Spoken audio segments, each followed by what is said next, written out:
ಓಂ ಸ್ಥಾಪಕಾಯ ಚ ಧರ್ಮಸ್ಯ ಸರ್ವಧರ್ಮಸ್ವರೂಪಿಣೇ ಅವತಾರವರಿಷ್ಠಾಯ ರಾಮಕೃಷ್ಣಾಯ ತೇ ನಮಃ. ಪವಿತ್ರಂ ಚರಿತಂ ಯಸ್ಯಾಹ ಪವಿತ್ರಂ ಜೀವನಂ ತಥಾ ಪವಿತ್ರತಾ ಸ್ವರೂಪಿಣ್ಯೈ ತಸ್ಯೈ ಕುರ್ಮೋ ನಮೋ ನಮಃ. ನಮಃ ಶ್ರೀ ಯತಿರಾಜಾಯ ವಿವೇಕಾನಂದ ಸೂರಯೇ ಸಚ್ಚಿತ್ ಸುಖ ಸ್ವರೂಪಾಯ ಸ್ವಾಮಿನೇ ತಾಪಹಾರಿಣೇ. ಓಂ ಸರ್ವಮಂಗಲಮಾಂಗಲ್ಯೇ ಶಿವೆ ಸರ್ವಾರ್ಥಸಾಧಿಕೆ ಶರಣ್ಯೇ ತ್ರ್ಯಂಬಕೆ ಗೌರಿ ನಾರಾಯಣಿ ನಮೋಸ್ತುತೆ. ಪೂಜ್ಯ ತ್ಯಾಗಮಯಿ ಮಾತಾಜಿಯವರಿಗೆ ನನ್ನ ನಮಸ್ಕಾರಗಳು. ನಮಸ್ಕಾರವನ್ನು ಸಲ್ಲಿಸುತ್ತಾ ಪ್ರೀತಿಯ ಆಧ್ಯಾತ್ಮಿಕ ಭಾಗವತ ಪ್ರಿಯ ಭಕ್ತರೇ, ಇಲ್ಲಿ ಚಳ್ಳಕೆರೆಯಲ್ಲಿ ನಿಮ್ಮ ಭಾಗ್ಯ ಮಾತಾಜಿಯವರು ಇಲ್ಲಿಷ್ಟೆಲ್ಲ ಸುವ್ಯವಸ್ಥೆಯನ್ನು ಮಾಡಿ ಜನನ್ ಸೇರಿಸೋದು ಅಷ್ಟು ಸುಲಭ ಅಲ್ಲ. ಜನನ್ ಸೇರಿಸಿದ್ರು ಮನನ್ ಸೇರಿಸೋದು ಅಷ್ಟು ಸುಲಭ ಅಲ್ಲ. ಮನನ್ ಸೇರಿಸಿದ ಮೇಲೂ ಕಣ ಅಂದರೆ ಹಣ, ಅದು ಸೇರಿಸೋದು ಕಷ್ಟ. ಅದೆಲ್ಲ ಬಂದಮೇಲೆ ಒಬ್ರಿಗೊಬ್ರು ಜಗಳ ಆಗದೆ ಶಾಂತಿಯಿಂದ ಇರೋದು ಇನ್ನೂ ಕಷ್ಟ. ಮನೆಯಲ್ಲಿ 4 ಜನ ಒಟ್ಟಿಗೆ ಇರಲ್ಲ ನೋಡಿ. ನಿಮ್ಮ ಮಕ್ಕಳು ಎಲ್ಲಿವರೆಗೂ ಮಾತು ಕೇಳ್ತಾರೆ? ಈಗ 5ನೇ ಕ್ಲಾಸಿಗೆ ಬಿಟ್ರು. ಮುಂಚೆ ಆದರೂ ಕಾಲೇಜ್ ಮೆಟ್ಲತ್ತೋನೋ ಅಂತೇಳಿ, ಈಗ ಮೊಬೈಲ್ ಮೇಲೆ ಕಾಲೇಜ್ ಮೆಟ್ಲತ್ತೋ ಅಂತದ್ದು ಕಾಯಬೇಕಾಗಿಲ್ಲ. ಅಂಥದ್ರಲ್ಲಿ ಒಂದು ಮಠಾನ ಮಾತಾಜಿಯವರು ಇಲ್ಲಿ ನಿಮಗಾಗಿ ಇಷ್ಟೆಲ್ಲ ಸುವ್ಯವಸ್ಥೆಯನ್ನು ಮಾಡಿದಾರಲ್ಲ, ಅದನ್ನು ನಿತ್ಯ ನೆನಪು ಮಾಡಿಕೊಂಡು ಪೂರ್ಣ ಭಾಗ ನೀವು ತನು ಮನಧನದಲ್ಲಿ ನಿಮಗೇನು ಪಡ್ಕೊಳ್ಳಿಲ್ಲ ಅಂತಂದರೆ ನೀವು ಕಳ್ಕೊಂಡ್ರಿ, ಮಠ ಏನು ಕಳ್ಕೊಳ್ಳಲ್ಲ ಅಲ್ವಾ? ಅದರಿಂದ ಈ ಒಂದು ಸುವ್ಯವಸ್ಥೆಯಲ್ಲಿ ಶ್ರೀಮದ್ ಭಾಗವತನ ಪ್ರಥಮ ಬಾರಿಗೆ ಬರ್ತಾರೆ ಚಳ್ಳಕೆರೆಗೆ. ಇಲ್ಲಿ ನಾನು ಕೇಳಿದೆ, ಪ್ರತಿ ವರ್ಷ ಈಗ ಒಂದು 6-7 ವರ್ಷದಿಂದ ನಡ್ಕೊಂಡು ಬರ್ತಾ ಇದೆ ಶ್ರೀಮದ್ ಭಾಗವತ ಸಪ್ತಾಹ ಅಂತ ಕೇಳಲ್ಪಟ್ಟೆ. ಆಮೇಲೆ ಈಗ ವಿಚಾರಕ್ಕೆ ಬರೋದಾದರೆ, ನಾನು ಪ್ರಾರಂಭದಲ್ಲಿ ಭಾಗವತ ಓದಿರಲಿಲ್ಲ, ಇತ್ತೀಚೆಗತ್ತೆ ಪ್ರಾರಂಭ ಮಾಡಿದ್ದು. ಆದರೆ ಇದರ ಮೊದಲನೇ ಪ್ರಭಾವ ಹೇಗೆಂದರೆ, ಆ್ಯಕ್ಚುಲಿ ನಮ್ಮ ಬಹುಶಃ ನನ್ನ ಇದೊಂದು ಕೆಲವು ಅನಿಸಿಕೆಗಳು ಮತ್ತು ಅನುಭವ ಕೂಡ, ಬರೀ ಅನಿಸಿಕೆ ಅಲ್ಲ, ಅನಿಸಿಕೆ ಬೇಸ್ಡ್ ಆನ್ ಎಕ್ಸ್ಪೀರಿಯನ್ಸ್, ಅನುಭವದ ಮೇಲೆ ಅನಿಸಿಕೆ. ಉತ್ತರ ಭಾರತದಲ್ಲಿ ಈ ಶಾಸ್ತ್ರಗ್ರಂಥ ಅಂದರೆ ಅಲ್ಲಿ ತುಳಸಿ ರಾಮಾಯಣ ಕೂಡ ಅವರಿಗೆ ಶಾಸ್ತ್ರಗ್ರಂಥ. ಆಮೇಲೆ ಗುಜರಾತ್ಗೆ ಹೋದರೆ ಭಾಗವತ, UPನಲ್ಲಿ 2 ಮಿಕ್ಸ್ ಇದೆ. ಆಮೇಲೆ ಮಧ್ಯಪ್ರದೇಶಕ್ಕೆ ಬಂದಾಗಲೂ ಕೂಡ ಭಾಗವತ, ಶ್ರೀಮದ್ ಭಾಗವತ. ಅಲ್ಲೆಲ್ಲ ನಾನು ಮೊದಲನೇ ಸಲ ನರ್ಮದೆಗೆ 2 ಸಲ ಹೋಗಿ ಬಂದೆ. 2ನೇ ಸಲ ಹೋದಾಗ ಬೇರೆ ವಿಚಾರವಾಗಿ ಹೋಗಿದ್ದೆ. 2ನೇ ಸಲ ಹೋಗಿದ್ದು ಏಕಾಂತಕ್ಕೆ. 1ನೇ ಸಲ ಹೋಗಿ ಏನೋ ಒಂದು ಕುತೂಹಲಕ್ಕೆ, ನರ್ಮದ ಬಗ್ಗೆ ಇಷ್ಟೆಲ್ಲ ಕೇಳಿದೀವಲ್ಲ, ಏನು ಕುತೂಹಲ ಅಂತ ನೋಡ್ಲಿಕ್ಕೆ ಹೋದಾಗ ನನಗೆ ಗೊತ್ತಿರಲಿಲ್ಲ. ಆ ಸಮಯದಲ್ಲಿ ನಮ್ಮ ಓಂಕಾರೇಶ್ವರಲ್ಲಿ ಇದ್ದೆ ನಾನು, ನಮ್ಮ ಕುಟೀರದಲ್ಲಿ ಎದುರುಗಡೆ ಮಾರ್ಕಂಡೇಯ ಆಶ್ರಮ ಇದೆ.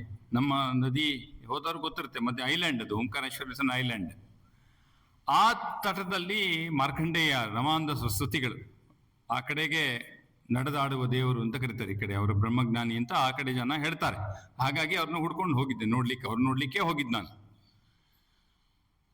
ಅಲ್ಲಿ ಅವರ ಆಶ್ರಮದಲ್ಲಿ ಭಾಗವತ ಸಪ್ತಾಹ ಇತ್ತು. ನಾನು ಹೋಗಿ 2 ದಿವಸಕ್ಕೆ ಪ್ರಾರಂಭ ಆಯಿತು.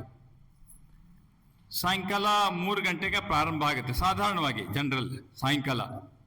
ನಿಮಗೆ 12 ಗಂಟೆ ಮೊದಲನೇ ದಿವಸ ಹೇಳ್ತಾ ಇದ್ದೀನಿ, 1 ಗಂಟೆ 1:30ವರೆಗೂ ಜನ ಯಾರು ಕಾಣಲಿಲ್ಲ. ಆಮೇಲೆ ಬಂದ್ರಪ್ಪ 3:15 ಶುರು ಆಗೋ ಹೊತ್ತಿಗೆ ಒಂದು 10,000 ಜನ ಕನಿಷ್ಠ ಪಕ್ಷ. ಎಲ್ಲಿಂದ ಬರ್ತಾರೆ? ಎಲ್ಲ ಹಳ್ಳಿಗಳು ಅಲ್ವಾ. ಈಗ ನಾನು ಮಾದಿಹಳ್ಳಿಯಿಂದ ಬಂದೆ. ಹೆಂಗೆ ಬಂದೆ? ಸ್ವಾಮೀಜಿ ಕಾರ್ ವ್ಯವಸ್ಥೆ ಮಾಡಿದ್ರು, ನಮ್ಮ ಮಠದಲ್ಲಿ ಕಾರ್ ಇದೆ, ಯಾರೋ ಒಬ್ಬ ಚಾಲಕ ಇದ್ದಾನೆ, ಅವನ್ನ ಕರ್ಕೊಂಡು ಬಂದೆ. ಹಂಗಲ್ಲ, ಎತ್ತಿನ ಗಾಡಿ ಇಟ್ಕೊಂಡು ಬೆಳಿಗ್ಗೆ ಬಿಡ್ತಾರೆ, ಊರು ಟ್ರ್ಯಾಕ್ಟ್ ಇಟ್ಕೊಂಡು ಊರಿನಲ್ಲಿ ಬರ್ತಾರೆ. ತಿಳ್ಕೊಂಡಿರಿ ಅಂತ ಹೇಳ್ತಾ ಇದ್ದೀನಿ. ಇದೆಲ್ಲ ನೋಡಿದ್ದೆ. ಭಾರತ ಏನು ಅಂತ Swamiji by religion is the back bone of India ಅಂತ ಹೇಳಬೇಕಾದ್ರೆ ಇದೆಲ್ಲ ತಿಳ್ಕೊಂಡಿರ್ಬೇಕು. ಅದರಿಂದ ಒಂದು 10,000 ಜನ. ಆಮೇಲೆ ಭಾಗವತ ಸಪ್ತಾಹ ಅಂತಂದ್ರೆ 1 ಗಂಟೆ ಮಾತಾಡಿ 1 ಗಂಟೆಗೆ ನೀವು ಉಪ್ಪಿನಕಾಯಿ ಬಡಿಸ್ದಂಗೆ ಆಗಲಿಲ್ಲ. ಅಲ್ಲಿ 1 ಗಂಟೆಲಿ ಏನು ಹೇಳಲಿಕ್ಕಾಗ್ತದೆ? ನಾವು ಒಂದ್ಸಲ ಸೀನಿ ಹೇಗಿದ್ದೀರಿ ಚೆನ್ನಾಗಿದ್ದೀರಾ ಅಂತ ಹೇಳ್ಬಿಟ್ರೆ ಅವ್ನ ಪಾಪ ನನಗೊಂದು ಬ್ಲ್ಯಾಕ್ ಹೇಳ್ದ, ನಾನು ಯಾರಿಗೂ ಬೈಯಲ್ಲ. ಅದೇ ಬೆಂಗಳೂರು ಆಶ್ರಮದಲ್ಲಿ ಹೇಳ್ತೇನೆ, ಯಾಕಂದ್ರೆ 100 ವರ್ಷದಿಂದ ಆಶ್ರಮ ನಡೀತಾ ಇದೆ ಅಲ್ವಾ. ಅಲ್ಲಿ ಎದ್ದು ಕೂತು ಮಾಡಿದ್ರೆ ಭಕ್ತರು ಅಲ್ಲಿ ಮಾಡ್ಕೊಡೋದು. ಇಲ್ಲಿ ಇನ್ನೂ ಸ್ವಲ್ಪ ದಿವಸ ಪರ್ಮಿಷನ್ ಇದೆ. Training is not so easy. ಅದರಿಂದ ಅಲ್ಲಿ 7-7:30 ಒಂದು 3-4 ಗಂಟೆ ಕನಿಷ್ಠ ಪಕ್ಷ ಹಾಡ್ತಾರೆ. ಭಾಗವತ ನಡೆಯುತ್ತೆ. ಒಂದು ಪ್ರಾರಂಭ ಹಾಕಿ ಆಮೇಲೆ ಏನು ಮಾಡ್ತಾರೆ, ಅಲ್ಲಿ ಬಂದ ಮೇಲೆ ಅವತ್ತಿನ ದಿವಸ ಊರಿನಿಂದ ಎಲ್ಲ ಬಂದ್ಬಿಡ್ತಾರೆ ಎತ್ತಿನ ಗಾಡಿಗಳಲ್ಲಿ. ಅವ್ರಿಗೆ ಟೆಂಪ್ರರಿ ವಾಶ್ರೂಮ್ಸ್ ಮಾತ್ರ ಮಾಡಿಕೊಡ್ತಾರೆ. ಸ್ನಾನಕ್ಕೆ ನದಿಲಿ ಮಾಡ್ತಾರೆ. ಒಂದಷ್ಟು ಗೋಧಿ ಹಿಟ್ಟನ್ನು ಚೀಲದಲ್ಲಿ ತುಂಬ್ಕೊಂಡ್ ಬಂದಿರ್ತಾರೆ. ಅವ್ರು ಅದನ್ನ ಒಂದಷ್ಟು ಕಾಡಿಂದ ಕಟ್ಗೆ ತಂದು ಒಂದಷ್ಟು ಬೇಯಿಸ್ಕೊಂಡು, ಆಲೂಗೆಡ್ಡೆ ಬೇಯಿಸ್ಕೊಂಡು, ಒಂಚೂರು ಉಪ್ಪು ಹಾಕೊಂಡು ರೋಟಿ ತಿಂದ್ಬಿಟ್ಟು ಬೆಳಿಗ್ಗೆ ಹೊತ್ತು ಅಲ್ಲೇ ಎಲ್ಲೋ ಮಲ್ಕೊಂಡಿರ್ತಾರೆ. ವಾಶ್ರೂಮ್ ಉಪಯೋಗಿಸ್ತಾರೆ. ಮತ್ತೆ ಮಧ್ಯಾಹ್ನ ಉಪನ್ಯಾಸಕ್ಕೆ ರೆಡಿ ಇರ್ತಾರೆ. ಆ ಥರ 1 ವಾರ ಅಲ್ಲೇ ಇರ್ತಾರೆ. ನದಿ ತಟ್ಟೆ ರೂಮ್ ಬೇಕಾ ನಿಮ್ಗೆ, AC ಗಟ್ಟು ಕಾರ್ ಬೇಕಾ, ಒಂದು ರೂಮ್ ಬೇಕಾ, 1000 ರೂಪಾಯಿ ಕೊಡಿ, ಇದೆಲ್ಲ ಪ್ರಶ್ನೆನೇ ಇಲ್ಲ ರೀ. ಅಲ್ಲಿ ನಾನು ನೋಡಿದಾಗ ಇದೇನಿದು ಭಾಗವತ, ನಾನು ಅಲ್ಲಿವರೆಗೂ ಓದಿರಲಿಲ್ಲ ಅಂತ ಇಟ್ಕೊಳ್ಳಿ. ನಾನು ಭಾಗವತಕ್ಕೆ ಇಷ್ಟು ಹಿಂದಿನಲ್ಲಿ ಇರ್ತದೆ. ಅವರು ಪಂಡಿತರು ಬರ್ತಾರೆ, ಅದಕ್ಕೊಂದು ಕ್ರಮ ಇದೆ. ಕೃಷ್ಣನ ಪೂಜೆಯಿಂದ ಪ್ರಾರಂಭ ಮಾಡಬೇಕು. ಆಮೇಲೆ ಹೀಗೆಲ್ಲ ಕೂರ್ಲಿಕ್ಕಿಲ್ಲ, ಅದಕ್ಕೊಂದು ಪೀಠವೇ ಇರಬೇಕು. ಅದು ಒಂದು ಆ ಭಾಗವತದ ಮರ್ಯಾದೆ. ಅಂದ್ರೆ ಇದು ಪರಂಪರೆ ದೃಷ್ಟಿಯಿಂದ ಅಂತ ಇಟ್ಕೊಳ್ಳಿ. ಆ ಪೀಠದಲ್ಲೇ ಕೂತಿ ಆ ಅರ್ಚಕರಿಗೆ ಆರಾಧನೆ ಆಗಬೇಕು, ಕೊನೆಗೆ ಬ್ರಾಹ್ಮಣ ಭೋಜನದಿಂದ ಕೊನೆಗೆ ಸಮಾಪ್ತಿ ಆಗಬೇಕು, ದಾನಾದಿಗಳಾಗಬೇಕು, ಕೊನೆಗೆ ಭಾಗವತ ಪೂರ್ತಿ 1 ವಾರ ಸಪ್ತಾಹ. ಇದು ಬೃಂದಾವನದಲ್ಲಿ ನಿತ್ಯ ನಡೀತಾ ಇರುತ್ತೆ. ಈ ಮಧ್ಯಪ್ರದೇಶ ನಾನು ಪ್ರಥಮ ಬಾರಿಗೆ ಕಂಡಂಥದ್ದು. ಅಲ್ಲಿ ಜನದಲ್ಲಿ ಏನು, ಈಚೆಗೆ ನಾನು ಈ ದಕ್ಷಿಣದಲ್ಲಿ ಈಗ ಸ್ವಲ್ಪ ಕಾಣಿಸ್ಕೊಂಡೆ. ಇದು ನಾನು ಅದೇ 7 ವರ್ಷ ಮಾತಾಜಿಯವರು ಹೇಳಿದ್ರು. ಕಳೆದ ವರ್ಷ ಬೆಂಗಳೂರು ಆಶ್ರಮದಲ್ಲೂ ತೀರ್ಥಚರಣ ಸ್ವಾಮೀಜಿ ಅವರಿಂದ ಬೆಂಗಳೂರು ಆಶ್ರಮದಲ್ಲಿ 1 ವಾರ ಭಾಗವತ 11ನೇ ಸ್ಕಂದ ಮಾಡಿದ್ರು ಅವರು. ಅದರಿಂದ ದಯವಿಟ್ಟು ತಿಳ್ಕೊಳ್ಳಿ, ನಿಮಗೇನಾದರೂ ಈ ಕಥಾಶ್ರವಣ ವಿಚಾರ ಬಂದರೆ, ನಾನು ದಕ್ಷಿಣದಲ್ಲಿ ಇನ್ನೂ ಆ ರೀತಿ ಕಂಡಿಲ್ಲ. ಕಥಾಶ್ರವಣ ಭಾಗವತ ಮತ್ತು ತುಳಸಿ ರಾಮಾಯಣ, ಆ ಮುರಾರಿ ಬಾಪು ಮಾತಾಡ್ತಾರೆ. 40,000 50,000 ಜನ ಕೂತಿರ್ತಾರೆ. ಈ ಕಡೆ ಕಂಡದ್ದು ಅಂದರೆ ಉತ್ತರ ಕರ್ನಾಟಕದ ಸಿದ್ದೇಶ್ವರ ಸ್ವಾಮಿಗಳದು. ಅವ್ರು 1 ಗಂಟೆ 1 ನಿಮಿಷ ಮಾತಾಡೋದು, 1 ನಿಮಿಷ ಇಲ್ಲ ಅವ್ರದ್ದು. ಅದು ಇವ್ರು ಮುರಾರಿ ಬಾಪು ಒಂದು ಟೆಂಟ್ ಹಾಕ್ಬಿಡ್ತಾರೆ, ಅವರೇ ಹಾಡ್ತಾರೆ. ಹಾಡಕ್ಕೊಂದು ತಂಡ ಬರ್ತದೆ.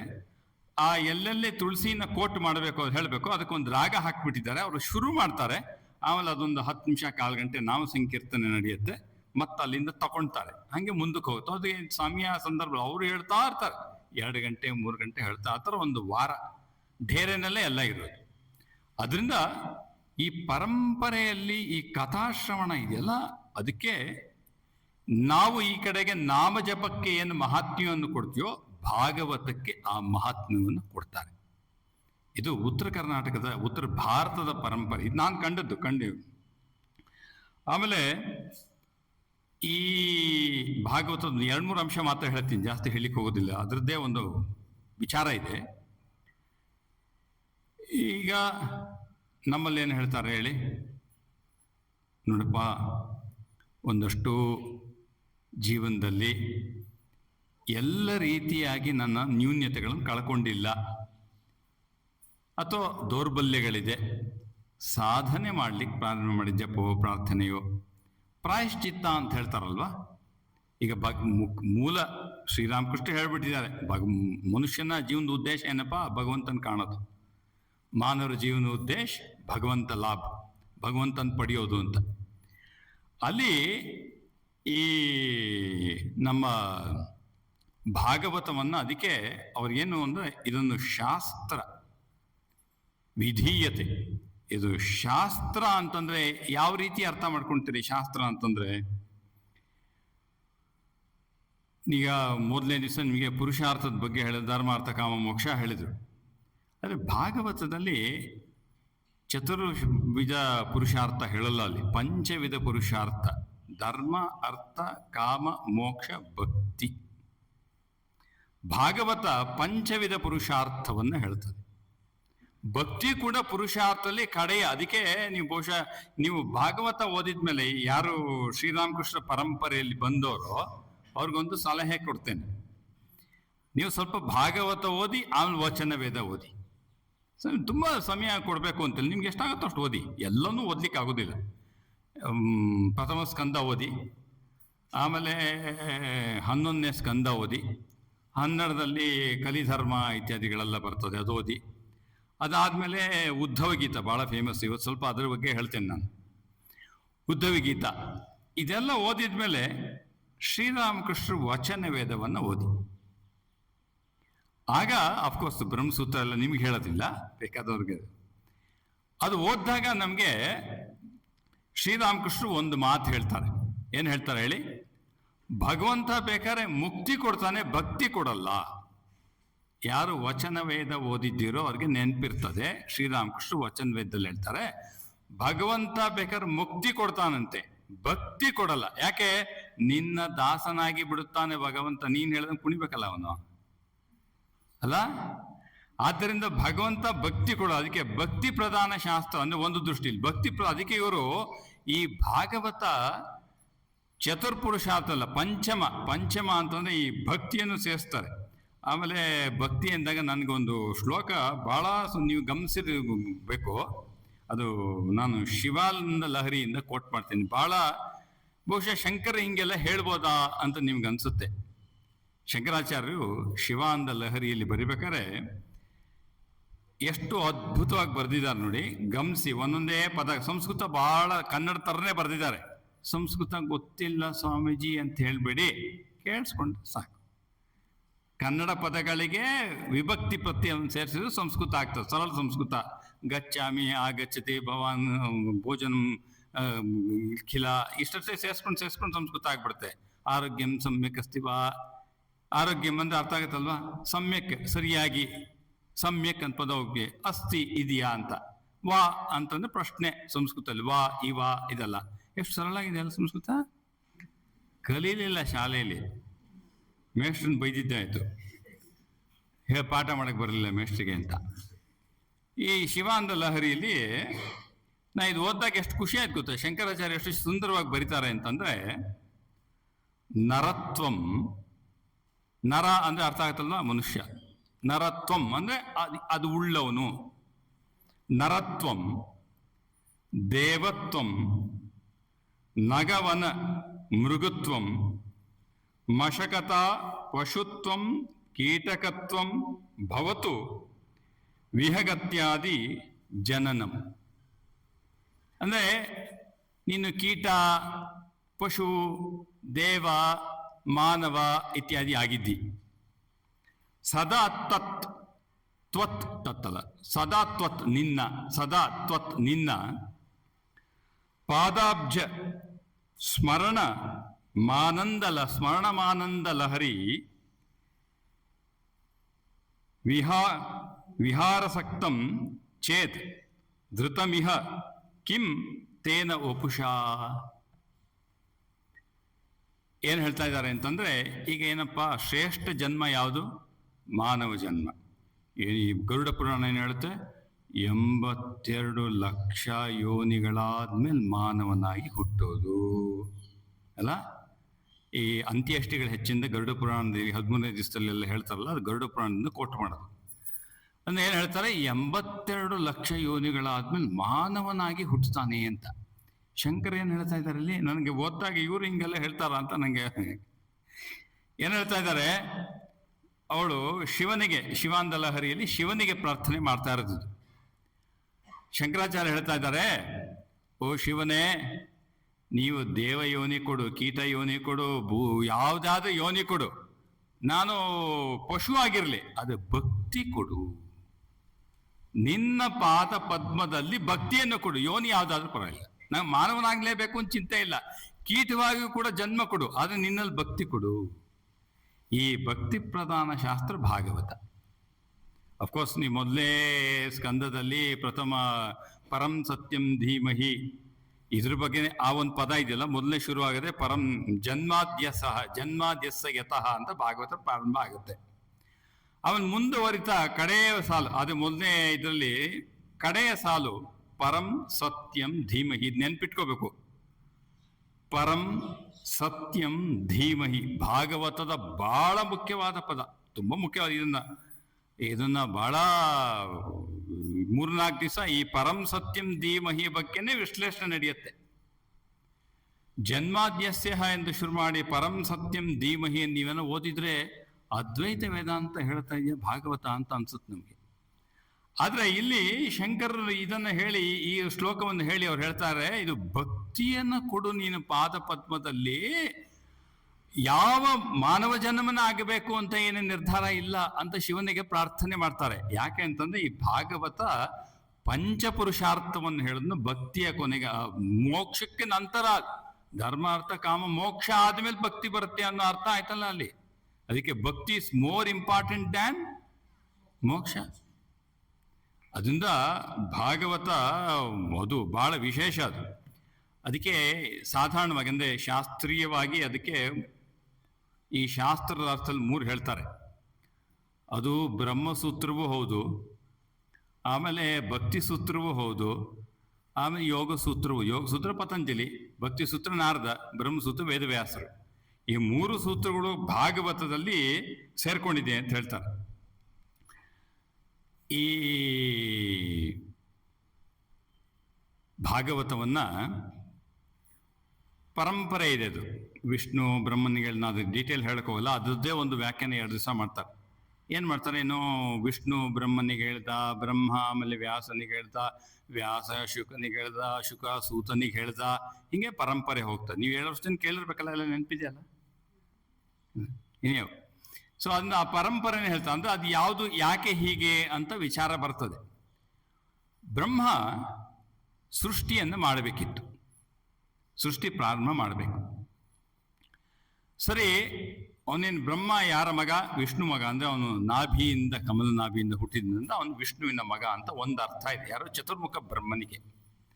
ಅಂದ್ರೆ ವಿಷ್ಣು ಅದು ಸರ್ವವ್ಯಾಪಿನಾದ ಪರಬ್ರಹ್ಮ ಅಂತ ಅಂದ್ಕೊಂಡ್ರೆ ಏನು ತಪ್ಪಾಗಲ್ಲ. ಅವ್ನು ಕೇಳ್ದ, ಈಗ ಸೃಷ್ಟಿ ಮಾಡಬೇಕು, ತುಂಬ ಕೆಲಸ, ಅದರಿಂದ ಏನಾದರೂ ನನಗೆ ನೀನು ಬೋಧನೆ ಮಾಡು. ಈ ಕರ್ಮ ಕೈ ಹಿಡಿತಾ ಇದ್ದೀನಿ, ಏನಾದರೂ ಬೋಧನೆ ಬೇಕು ನಿನಗೆ ಅಲ್ವಾ. ಈಗ ಹೊಸದಾಗಿ ಸ್ವಾರಸ್ಯವಾಗಿ ಏನು ಹೇಳಬೇಕು ಅಂತಂದ್ರೆ, ಈಗ ಮುಂಚೆ ಏನು ಹೇಳಿದ್ರು ಸಂಸಾರ ಬಹಳ ಕಷ್ಟ ಅಂತ ಹೇಳ್ತಾರಲ್ಲ, ಈಗಲೂ ಹೇಳ್ತಾರೆ. ಸಂಸಾರ ಅಂದ್ರೆ ಏನು? ಹೆಂಡತಿ ಮಕ್ಕಳು ಅಷ್ಟೇನಾ?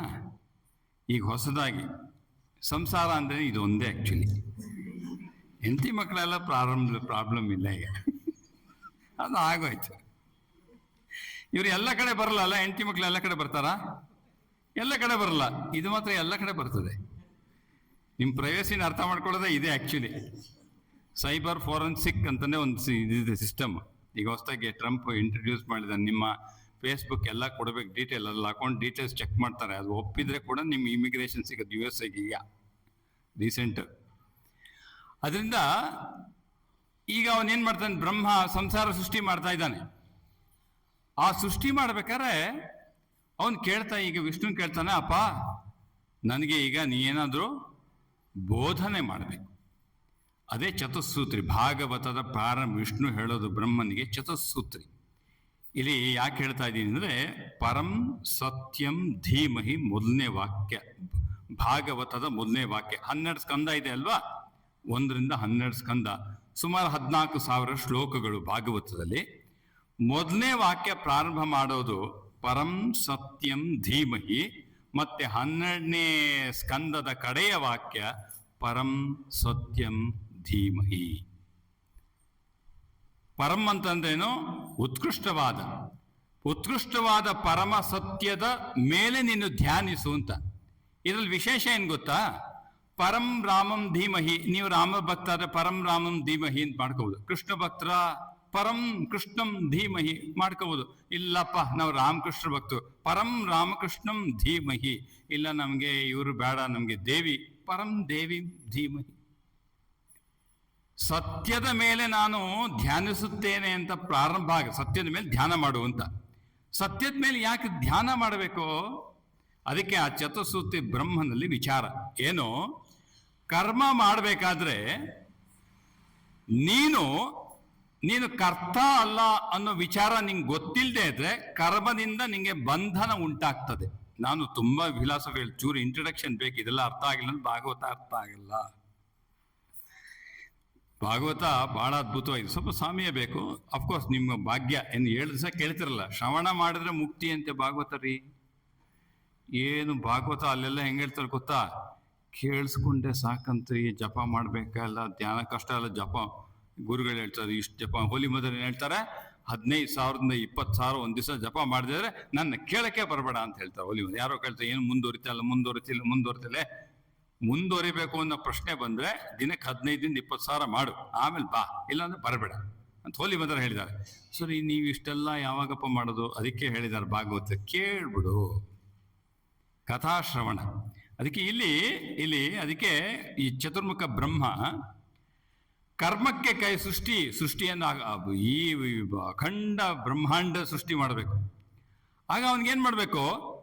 ಸತ್ಯ ಯಾವುದು ಅಂತ ಅರಿಯದೆ ಕರ್ಮ ಬಂಧನ ಆಗ್ತದೆ. ನೀನು ದೇಹಿ ಆದ ಪಕ್ಷದಲ್ಲಿ, ಅಂದ್ರೆ ನಾನು ದೇಹ, ನಾನು ಮನಸ್ಸು ಅಂತ ತಿಳಿದು ಕರ್ಮ ಮಾಡಿದ್ರೆ ಇದೆಲ್ಲ ಅಂಟ್ಕೊಳುತ್ತೆ. ಏನ್ ತಿಳ್ಕೋಬೇಕು? ಇದ್ರ ಒಳಗಡೆ ಇರ್ತಕ್ಕಂಥ ನಾನು ಪರಮ ಸತ್ಯ, ನಾನು ಆತ್ಮಸ್ವರೂಪಿ. ಆಗ ಮಾತ್ರ ಯಾವ ಕರ್ಮವೂ ಅಂಟ್ಕೊಳ್ಳಲ್ಲ. ಒಂದು ಕೇರಳದಲ್ಲಿ ಒಂದು ತಮಾಷೆ ಇದೆ, ಅದು ಹೇಳ್ತೇನೆ ನಿಮಗೆ. ಕೇರಳದಲ್ಲಿ ತುಂಬ ಫೇಮಸ್ ಯಾವುದು ಹೇಳಿ? ಹಳಸಿನಣ್ಣು. ಅವರು ಅದ್ರ ತುಂಬ ಒಂದು ಈ ಬಾಳೆಕಾಯಿ ಚಿಪ್ಸ್ ಮಾಡಿಕೊಡ್ತಾರೆ, ಇನ್ನೊಂದು ಹಳಸಿನಣ್ಣು. ಯಾವನೋ ಒಬ್ಬ ಬ್ರಿಟಿಷ್ ಆಫೀಸರ್, ನಮ್ಮ ರಾಮಾನುಜಾಚಾರ್ಯ ತೀರ್ಥ ಸ್ವಾಮಿಗಳು ಈ ಕತೆ ಹೇಳ್ತಾ ಇದ್ರು.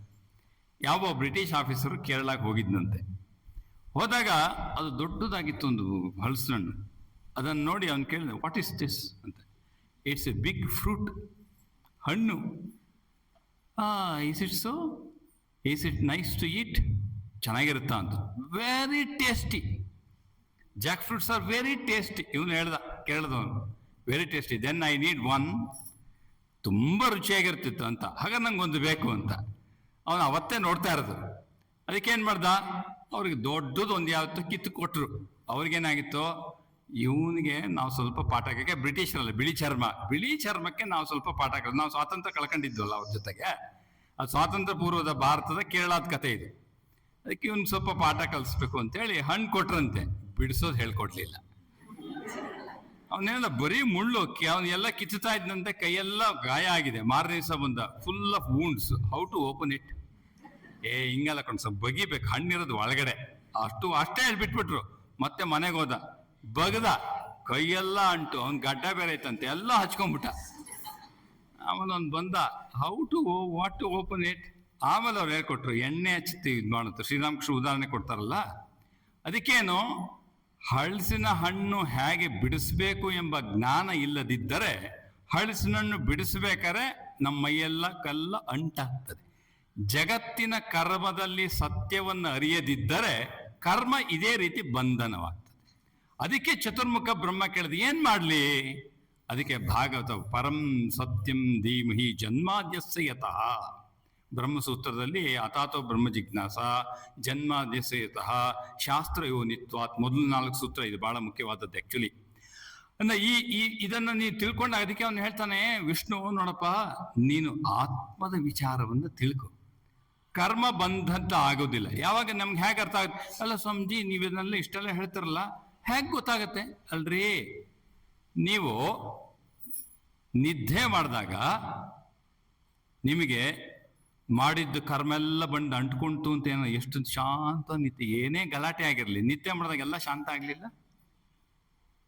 ಸುಷುಪ್ತಿನಲ್ಲಿ ಏನಾದ್ರೂ ಕರ್ಮ ಮಾಡಿದ್ ನೆನಪಿತ್ತಪ್ಪ, ತುಂಬಾ ಟೆನ್ಷನ್ ಆದಾಗ, ನಿದ್ದೆ ಬರದೇ ಇದ್ದಾಗ ಅಪರೂಪಕ್ಕಾಗುತ್ತೆ, ಅದು ಬೇರೆ. ಆದ್ರೆ ಪೂರ್ಣ ಪ್ರಮಾಣದಲ್ಲಿ ನಿದ್ದೆಗೆ ಹೋದಾಗ ಅಲ್ಲಿ ನಿಮ್ ಮುಟ್ಟೋರೇ ಇಲ್ಲಲ್ಲ. ಏನದು? ಪರಂ ಸತ್ಯಂ ಧೀಮಹಿ. ಅಲ್ಲಿಂದ ಎಲ್ಲ ಕರ್ಮಕ್ಕೆ ನೀನ್ ಏನೇ ಕರ್ಮ ಮಾಡಿದ್ರು ಆತ್ಮಕ್ಕೆ ಮಾತ್ರ ಸಂಬಂಧವೇ ಇಲ್ಲ. ಸಂಬಂಧ ಯಾವ ರೀತಿ?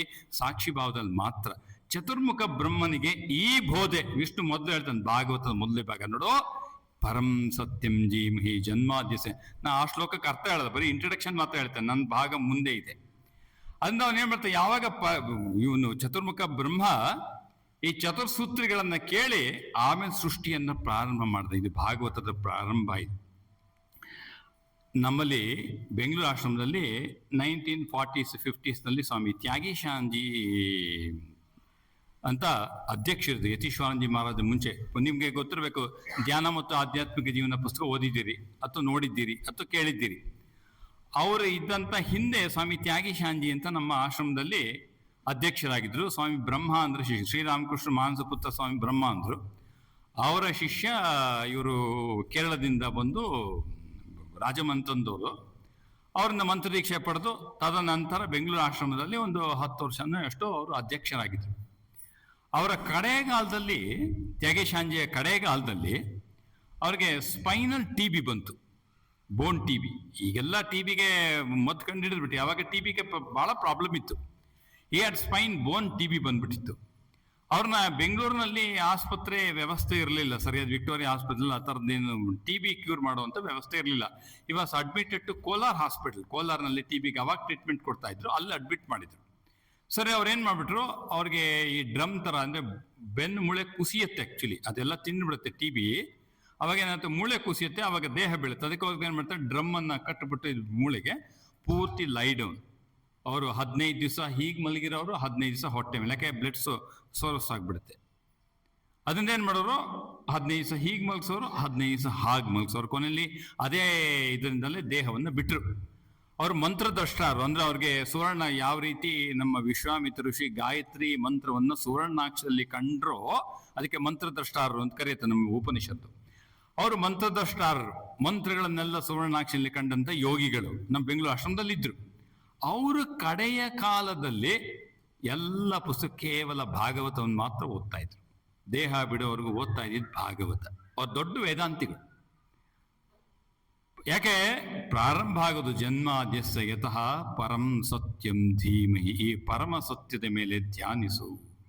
ಇದು ಬಹಳ ಅರ್ಥ ಇದೆ. ಇದು ಈ ಪರಂ ಸತ್ಯಂ ಧೀಮಹಿ ಅನ್ನೋ ವಿಚಾರವಾಗಿ ತುಂಬ ವಿಶ್ಲೇಷಣೆ ಇದೆ. ನಾವು ಅದಕ್ಕೆ ಪೀಠಿಕೆ ನಾನೇನು ಹಾಕಕ್ಕೆ ಹೋಗೋದಿಲ್ಲ.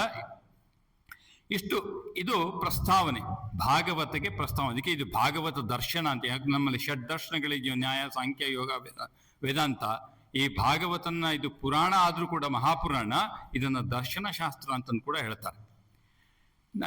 ಈಗ ನಿಮಗೆ ಪರೀಕ್ಷಿತ್ ಬಂದ, ಶುಕನ ಮುಂದೆ ಕೂತು ಗಂಗಾ ತೀರದಲ್ಲಿ ಪ್ರಾರಂಭ ಆಯಿತು ಭಾಗವತ ಅಲ್ವಾ, ಅದು ಕಥೆ. ಅಲ್ಲಿ ನಮ್ಮಲ್ಲಿ ಸತ್ರಯಾಗ ಅಂತ ಕರೀತಾರೆ. ಇದು ಎಷ್ಟೋ ಜನಕ್ಕೆ ಗೊತ್ತಿರೋದಿಲ್ಲ, ಅದಕ್ಕೋಸ್ಕರ ಒಂದು ಸತ್ರಯಾಗ ಅಂತ ಕರೀತಾರೆ. ಅಂದ್ರೆ ಏನು, ಈ ಮೀಮಾಂಸರಲ್ಲಿ ಸಾಕಷ್ಟು ರೀತಿಯ ಯಜ್ಞ ಯಾಗಾದಿಗಳು ನಡೆಯುತ್ತೆ. ಅದರಲ್ಲಿ ಒಂದು ಸತ್ರಯಾಗ. ಸತ್ರಯಾಗ ಅಂದ್ರೆ ಈಗ ನೋಡಪ್ಪ, ಒಂದು ಚಂಡಿಕಾ ಹೋಮ ಅಂದ್ರೆ ಒಂದು 4 ಗಂಟೆ ಮಾಡ್ತೀರಾ, 700 ಮಂತ್ರಗಳಿಂದ ಆಹುತಿಯನ್ನು ಕೊಟ್ಟು ಹಿಂದೆ ಮುಂದೆ ಪೀಠಿಕೆ ಇದನ್ನ ಮಾಡಿ ಒಂದು 3-4 ಗಂಟೆಯಲ್ಲಿ ಒಂದು ಚಂಡಿಕಾ ಹೋಮ, ಗಣಪತಿ ಹೋಮ ಒಂದು 3/4 ಗಂಟೆಯಲ್ಲಿ ಮುಗಿಸ್ಬಿಡ್ತಾರೆ. ಅದೇ ಈ ಸತ್ರಯಾಗ ಇದೆಯಲ್ಲ, ಈ ಸತ್ರಯಾಗದ ವಿಶೇಷತೆ ಏನು ಅಂತಂದ್ರೆ 1 ದಿವಸದಿಂದ 1 ವರ್ಷದವರೆಗೂ ಮಾಡ್ತಾರೆ. ಆ ಮಂಟಪ, ಆ ಪೀಠ, ಹಾಗೆ ಯಾಗ ಸ್ಥಳ, ಯಾಜ್ಞ ಪೀಠ, ಆ ಸ್ತಂಭ, ಇದನ್ನೆಲ್ಲ ಹಾಗೆ ಕಾಪಾಡಬೇಕು. ಆ ಯಜಮಾನ ಮಾಡೋನು ಒಬ್ಬನೇ ಇರಬೇಕು. ಅವನು 1 ವರ್ಷ ಯಾಗ ಮಾಡೋನು. ಅವಾಗ ಏನಾಗತ್ತೆ, ಒಂದು ಕರ್ಮ ಈಗ ಪರಿಸಮಾಪ್ತಿ ಆಗಿದೆ, ಇನ್ನೊಂದು ಕರ್ಮ ಶುರು ಮಾಡಬೇಕು. ಎಲ್ಲ ಅವ್ರು ತಯಾರು ಮಾಡ್ತಾರೆ. ಅವಾಗ ಕೆಲವು ದಿವಸ 2-3 ದಿವಸ ಗ್ಯಾಪ್ ಬರುತ್ತೆ. ಅವಾಗ ಏನು ಮಾಡೋದು, ಆವಾಗ ಈ ಪುರಾಣದ ಶ್ರವಣ ನಡೀತಿತ್ತು. ಆ ಒಂದು ಶ್ರವಣದಲ್ಲೇ ಶುಕ ಮತ್ತು ಪರೀಕ್ಷಿತ್ ಸೇರಿತ್ತು. ನಮ್ಮಲ್ಲಿ ಆ ಥರ ಈಗ ಏನು, ನೀವು TV ಹಚ್ತೀರಿ, ಫ್ರೀ ಇದ್ರೆ ಏನು ಮಾಡ್ತೀರಿ, ಹಿಂಗೆ ಹೋದ ಮನೇಲಿ ಹಿಂಗಂದ, ಸತ್ರಯಾಗ ಎಲ್ಲಿ ಮಾಡೋದು, ಎಲ್ಲಿ ಭಾಗವತ ಕಥಾ ಶ್ರವಣ ಮಾಡೋದು, ಏನೋ ಇಲ್ಲಿ ನಿಮಗೆ ಒಂದು ಮಾತಾಜಿ ಕೇಳಿದ್ರೆ 1 ಗಂಟೆ, ಸ್ವಲ್ಪ 1.5 ಗಂಟೆ ಮಾಡಿ ಅವ್ರಿಗೆ ಯಾರು ಹೋಗಬಾರ್ದು ಅಂತ 1.5 ಗಂಟೆ ಮಾಡಿದ್ರೆ ಅವನ್ನ ಅದಕ್ಕೆ ಕೇಳಿದೆ, ಅವನು 7:45 ಮಾತಾಡ್ಬೋದು ಅಂತ. ಮಲಗದೇ ಇದ್ರೆ ಅಂದೆ ನಾನು, ಮಾತಾಡೋರ್ಗೆ ಅದ ಮಾತಾಡ್ಬೋದು. ಅದರಿಂದ ಇದು 1 ವರ್ಷ ಒಬ್ಬ ಯಜಮಾನ ಯಾಗ ಮಾಡ್ಬೇಕಂತಂದ್ರೆ ನೋಡಿ, ಅವನಿಗೆ ಎಷ್ಟು ಮಟ್ಟಿಗೆ ಆ ಧಾರ್ಮಿಕ ಕ್ರಿಯೆಗಳ ಬಗ್ಗೆ ಅವನಿಗೆ ಆಸಕ್ತಿ, ಅದು ಪರಂಪರೆ. ಅದರಿಂದ ಇದು ಪ್ರಾರಂಭ ಆಗೋದೇ ಈ ರೀತಿಯಾಗಿ. ನಮ್ಮ ಭಗವದ್ಗೀತೆಯಲ್ಲಿ 12ನೇ ಅಧ್ಯಾಯದಲ್ಲಿ ಪ್ರಾರಂಭದಲ್ಲಿ ಕ್ಲೈಬ್ಯಂ ಮಾಸ್ಮುಗ ಪಾರ್ಥಾಯಿಂದ ಶುರುಮಾಯಿ ಶಿಷ್ಯಸ್ತೇಹಂ ಶಾದಿ ಮಾಂ ಪ್ರಾಂತಾಂ ಪ್ರಪನ್ನಂ ಅಂತ ಹೇಳಿದ ಮೇಲೆ 11ನೇ ಶ್ಲೋಕ 2ನೇ ಅಧ್ಯಾಯ. ಅದಾದ ಮೇಲೆ ಇವನು ಶ್ರೀಕೃಷ್ಣ ಪರಮಾತ್ಮ ಆತ್ಮಜ್ಞಾನವನ್ನು ಮೊದಲು ಹೇಳ್ಕೊಡ್ತಾನೆ. ಆಮೇಲೆ ಜ್ಞಾನಿಯ ಲಕ್ಷಣ, ಸ್ಥಿತಪ್ರಜ್ಞ ಲಕ್ಷಣವನ್ನು ಹೇಳಿಬಿಡ್ತಾನೆ. ಅದಾದ್ಮೇಲೆ ಇವನಿಗೇನಾಗುತ್ತೆ, 2ನೇ, 3ನೇ ಮತ್ತು 4ನೇ ಅಧ್ಯಾಯದಲ್ಲಿ ಕೃಷ್ಣನಿಗೆ ಅರ್ಜುನಿಗೆ ಏನು ಪ್ರಶ್ನೆ ಬರುತ್ತೆ, ಜ್ಞಾನಿ ಶ್ರೇಷ್ಠನೋ ಭಕ್ತ ಶ್ರೇಷ್ಠನೋ ಡೌಟ್. ಕರ್ಮ ಮಾಡ್ಬೇಕ. ನೀನ್ ಹೇಳಿದ ಜಾಯಸಿ ಚೇಸ್ ಕರ್ಮಣಸ್ತೆ ಮತ ಬುದ್ಧರ್ ಜನಾರ್ದನ ತತ್ಕಿಂ ಕರ್ಮಣಿ ಘೋರೆ ಮಾಂ ನಿಯೋಜಿಸಿ ಕೇಶವ. ಅಲ್ಲಪ್ಪ, ಎಲ್ಲ ನಾನು ಕೇಳಿದ್ದು ಯುದ್ಧ ಮಾಡುವಂತೆಲ್ಲ ಏನೋ ಕ್ಲೈಬ್ಯಮ್ ಅಂತ ಜೋರ್ದಾಗಿ ಬೈದ್ಬಿಟ್ಟೆ, ಕರೆಕ್ಟ್ ಒಪ್ಕೊಂತೀನಿ. ಆದ್ರೆ ಆಮೇಲೆ ಎಲ್ಲ ಜ್ಞಾನಿ ಲಕ್ಷಣ ಹೇಳ್ತಾರೆ. ಸ್ಥಿತಪ್ರಜ್ಞ ಕಾಭಾಷ ಸಮಾಧಿಸ್ತಸ್ಯ ಕೇಶವ ಸಮಾಧಿ ಕಿಂ ಕೇಶವ ಇದನ್ನೆಲ್ಲ ಹೇಳ್ಬಿಟ್ಟು ಇವನು ಹೇಗೆ ಕೂರ್ತಾನೆ, ಹೇಗೆ ನಿಲ್ತಾನೆ, ಜ್ಞಾನಿ ಹಾಗಿರ್ತಾನೆ ಹೀಗಿರ್ತಾನೆ ಅಂತೆಲ್ಲ ಹೇಳ್ಬಿಟ್ಟು ಕೊನೆಗೆ ಯುದ್ಧ ಮಾಡು. ಜ್ಞಾನಿ ವಿಚಾರ ಏನೋ ಕೇಳೋದು ವಿಟ್ನೆಸ್ ಆಗಿರೋದು. ಯಾವುದಕ್ಕೂ ನೀನು ಕೆಲಸ ಮಾಡಬೇಡ. ನಾವು ಅರ್ಥ ಮಾಡ್ಕೊಂಡು ಆಗಲ್ಲ. ಜ್ಞಾನಿ ಲಕ್ಷಣ ಹೇಳ್ಬಿಟ್ಟು ಕೊನೆಗೆ ಯುದ್ಧ ಮಾಡುವಂತ ಇದೆಯಾ. ಬುದ್ಧಿ ಅಂದ್ರೆ ಜ್ಞಾನ ಕರ್ಮಕ್ಕಿಂತ ಶ್ರೇಷ್ಠ ಆದ್ರೆ ಯಾಕೆ ನಿಯೋಜಿಸಿ ಕೇಶವ ಈ ಕರ್ಮಕ್ಕೆ ಯಾಕೆ ಆಗ್ತಿ ಅಂತ ಹೇಳಿದ ಮೇಲೆ ಅವನು ಈ ಕರ್ಮಯೋಗವನ್ನ ಜ್ಞಾನ ಯೋಗವನ್ನ ಪ್ರಸ್ತಾಪನೆ ಮಾಡ್ತಾನೆ. 4, 5, 3 6ರಲ್ಲಿ ಧ್ಯಾನಕ್ಕೆ ಬರ್ತಾನೆ. 12ರಲ್ಲಿ ಭಕ್ತನ ಲಕ್ಷಣ ಹೇಳ್ತಾನೆ. ಅದಕ್ಕಿಂತ ಮುಂಚೆ ವಿಭೂತಿ, ಅವನು ಭಗವಂತನ ವಿಭೂತಿ ಎಲ್ಲ ನೋಡಿ ಆಮೇಲೆ ಸರ್ವಧರ್ಮಾನ್ ಪರಿತ್ಯಜ್ಯ ಅಂತ 12ನೇ ಅಧ್ಯಾಯದಲ್ಲಿ ಹೇಳ್ಬಿಡ್ತಾನೆ. ಇದಕ್ಕೆಲ್ಲ ಈಗ ಕರ್ಮವನ್ನ ಮಾಡೋದು ಹೇಗೆ, ಭಕ್ತಿಯನ್ನು ಬೆಳೆಸಿಕೊಳ್ಳುವುದು ಹೇಗೆ, ಆಮೇಲೆ ಭಕ್ತನ ಲಕ್ಷಣ ಸಮಯ ಭಕ್ತ ಪ್ರಣಶ್ಯತಿ ಸಮಯ ಭಕ್ತ ಅವನು ಮೇ ಪ್ರಿಯೋ ನರಹ, ಅವನು ಬಹಳ ಪ್ರಿಯ. ಯಾವ ಭಕ್ತ ಹೀಗಿರ್ಬೇಕು ಹಾಗಿರ್ಬೇಕು, ಅದ್ವೇಷ್ಟ ಸರ್ವಭೂತಾನ ಮೈತ್ರ ಕರುಣೆ ಏವಚ ಎಲ್ಲ ಹೇಳ್ಕೊಂಡು ಬಂದ. ಇಂಥವ್ನು ನನಗೆ ಭಕ್ತ ಪ್ರಿಯ, ಇಂಥವ್ನು ಭಕ್ತ ಪ್ರಿಯ ಅಂತೆಲ್ಲ ಹೇಳಿ ಬಂದ. ಆದ್ರೆ ಅಲ್ಲೆಲ್ಲೂ ಕೂಡ ಇದು ಹೇಗೆ ಆಗತ್ತೆ ಅದರ ಪೂರ್ಣ ವ್ಯಾಖ್ಯಾನ ನಿಮಗೆ ಭಾಗವತ ಕೊಡ್ತದೆ. ಏನು ಅದ್ಭುತ ಉದ್ಧವ ಗೀತೆಗಳು, ಆ ಪ್ರಹ್ಲಾದನ ರೀತಿ ನೀತಿಗಳು, ಏನು ಅದ್ಭುತ, ಏನು ಅದ್ಭುತ. ಸಮಯ ಬೇಕ್ರಿ, ಇಲ್ಲ ಆಗಲ್ರಿ. ಇನ್ಸ್ಟೆಂಟ್ ಇಲ್ಲಪ್ಪ, MTR ಮಿಕ್ಸ್ ಇಲ್ಲ ಇಲ್ಲಿ. 2 ನಿಮಿಷದಲ್ಲಿ ಮ್ಯಾಗಿ ಸಿಗತ್ತೆ, ಭಾಗವತ ಸಿಗಲ್ಲ. ಇದಕ್ಕೆ ಪೂರ್ಣ ಪ್ರಮಾಣದಲ್ಲಿ ನೀವು ಟೈಮ್ ಕೊಡ್ಬೇಕು. ಅದಕ್ಕೆ ನಮ್ಮ 12ನೇ ಇದರಲ್ಲಿ ಕಲಿಧರ್ಮ ಅಂದ್ರೆ ಈ ಕಲಿಯುಗಕ್ಕೆ ಯಾವ ಧರ್ಮ, ಆಮೇಲೆ ಕಲ್ಕಿ ವಿಚಾರ, ಮತ್ತೆ ಶ್ರೀರಾಮಕೃಷ್ಣ ಏನ್ ಹೇಳ್ತಾರಲ್ಲ ಈ ಕಲಿಯುಗಕ್ಕೆ ಹರಿನಾಮ ಸಂಕೀರ್ತನೆ ನಾರದೀಯ ಭಕ್ತಿ ಅಂತ ರಾಮಕೃಷ್ಣ ಏನ್ ಹೇಳ್ತಾರಲ್ಲ ಅದು ವಿಚಾರ ಸಿಗುವುದು ನಿಮ್ಮ 12ನೇ ಸ್ಕಂದದಲ್ಲಿ. ಇಲ್ಲಿ ಒಂದು ಅಂಶ ನಿಮ್ಗೆ ಸೇರಿಸ್ತೇನೆ. ಈ ವ್ಯಾಸರು ಕೂಡ ಕಲಿಯುಗದಲ್ಲಿ ಹರಿನಾಮ ಸಂಕೀರ್ತನೆ ಬಹಳ ಶ್ರೇಷ್ಠ ಅನ್ನೋದನ್ನ ಒತ್ತಿ ಹೇಳ್ತಾರೆ. ಆದ್ರೆ ಇದನ್ನ ನಾವು ಅಷ್ಟು ಗಂಭೀರವಾಗಿ ತಗೊಳ್ಳೋದಿಲ್ಲ ಅಲ್ಲ. ಈ ಹರಿ ಸಂಕೀರ್ತನೆ ಹೌದು ಎಲ್ಲ ಹೋಗುತ್ತಾ, ಶ್ರೀಕೃಷ್ಣ ಯಾರು ನಮ್ಮ ಶ್ರೀರಾಮಕೃಷ್ಣ ಕೂಡ ಯೋಗಾನಂದರಿಗೆ ಈ ವಿಚಾರವನ್ನು ಹೇಳ್ತಾರೆ. ಅವಕ್ಕೂ ನಾವು ಠಾಕೂರ್ ಮಹಾಸ್ವಾಮೀಜಿ ಮುಟ್ಟಕ್ಕೆ ಹೋಗಲ್ಲ, ಯಾಕಂದ್ರೆ ನಿನ್ನೆ ಮೊನ್ನೆ ಸ್ವಾಮಿ ನಿರ್ಭಯಾಜಿ ನಿಮ್ಗೆ ಠಾಕೂರ್ ಮಹಾಸ್ವಾಮೀಜಿ ಮತ್ತು ಭಾಗವತ ಹೇಳಿದ್ದಾರೆ, ಅದು ಬಿಟ್ಟು ಹೇಳ್ತಾನೆ. ಆದ್ರೆ ಈ ಕೆಲವು ವರ್ಷಗಳ ಹಿಂದೆ ಒಂದು ಕಲ್ಯಾಣ್ ಮ್ಯಾಗ್ಝೈನ್, ಒಂದು ಕಲ್ಯಾಣ್ ಅಂತ ಒಂದು ಮ್ಯಾಗ್ಝೈನ್ ಬರುತ್ತೆ. ಅಲ್ಲಿ ಒಂದು ಘಟನೆಯನ್ನು ಉಲ್ಲೇಖ ಮಾಡಿದ್ರು. ಆ ಘಟನೆ ಪ್ರಸ್ತಾಪನೆ ಮಾಡಿದ್ವಿ. ನಾನು ಈ ಕಲಿಧರ್ಮಕ್ಕೆ ಹೆಚ್ಚಿಗೆ ಅದಕ್ಕೆ ಉದಾಹರಣೆ ಕೊಟ್ಟೆ. 12ನೇ ಸ್ಕಂದದಲ್ಲಿ ಈ ವಿಚಾರಗಳೆಲ್ಲ ಹರಿನಾಮ ಸಂಕೀರ್ತನೆಯ ಮಹಾತ್ಮ ಇತ್ಯಾದಿ ವರ್ಣನೆಲ್ಲ ಭಾಗವತದ ಕಡೆಯ ಸ್ಕಂದದಲ್ಲಿ ಬರ್ತದೆ. ಕೊನೆಗೆ ನಿಲ್ಲೋದು ಪರಂ ಸತ್ಯಂ ದೀವ, ಹೀಗೆ ಹೋಗಿ ನಿಲ್ಲೋದು ಕೊನೆಗೆ. ಅಲ್ಲಿ ಒಬ್ಬ ವ್ಯಕ್ತಿಯ ಘಟನೆಯನ್ನು ಉಲ್ಲೇಖ ಮಾಡ್ತಾರೆ ಕಲ್ಯಾಣ್ ಮ್ಯಾಗ್ಝಿನ್ ನೋಡಿದ್ರೆ ಇಂಗ್ಲಿಷಲ್ಲಿ ಬರ್ತದೆ. ನೀವು ಇಫ್ ಯು ಹ್ಯಾವ್ ಸೀನ್ ಇಲ್ಲಿ ನೋಡಿದ್ರೆ ಗೋರಖ್ಪುರ ಪ್ರೆಸ್ ಕಡೆಯಿಂದ ಎಲ್ಲ ಪಬ್ಲಿಷ್ ಆಗ್ತದೆ.